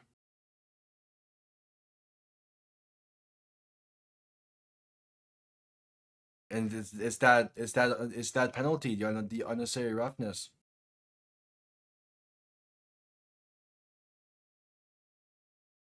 It's just that unnecessary roughness penalty by Poyer. But again, this is still a great game by Miami. All right, kickoff is going to be out the back of the end zone for a touchback. Does Miami have another Miami miracle in them? 5 seconds left. Needing 70 yards for the win, basically. Because you're not going to get into field goal range in 4 seconds to be able to call a timeout. You're just not. So you could be...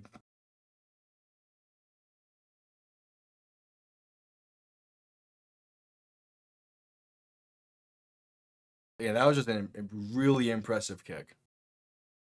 New career long to win the game is impressive. All right, final play. Tua shotgun, back to his right. 3 receivers to the right as well. What miracle does Miami have in store for them? Tua stepping up, going to dump it off to Achane right side. Is there's going to be some lateral action going. Lateral to Waddle. Waddle going to try. What are you doing? Yeah. It wouldn't matter anyway, probably. Waddle gets tackled back near the 5. Buffalo's going to walk away with a 3-point win. So Miami falls to 2-6 on the season, but that was still a great game played by Miami. So I'm not too upset because I did not expect Miami to win this game. I expected us to get blown out, basically. The fact that it came down to a 60+ yard field goal, I will take. Like, that was just a really, really impressive kick. I can't be too mad about that. I can't be. Obviously, you look at some of the simple mistakes, the fumble right out of halftime, the unnecessary roughness on that final drive by Buffalo. Like, there's definitely, like, this was just a game that Miami could have easily won, and that should not have been the case because of how bad this team has played this season. Like, it was still a great game played by Miami. And one that, honestly, if you're Buffalo, you can't be looking too good about this game either. Like, this game was way too close for comfort for them. Yeah, Miami played well there, and with how some of the other teams that they have on their schedules playing, I mean, they could so easily go on a run. The main thing was, again, they played well. But yeah, that'll be it for this one. I'm gonna quickly get things set up for Green Bay and Detroit in about 20 minutes. So I'll be right back for that one. See you all then. Have yourselves a damn good one. Peace.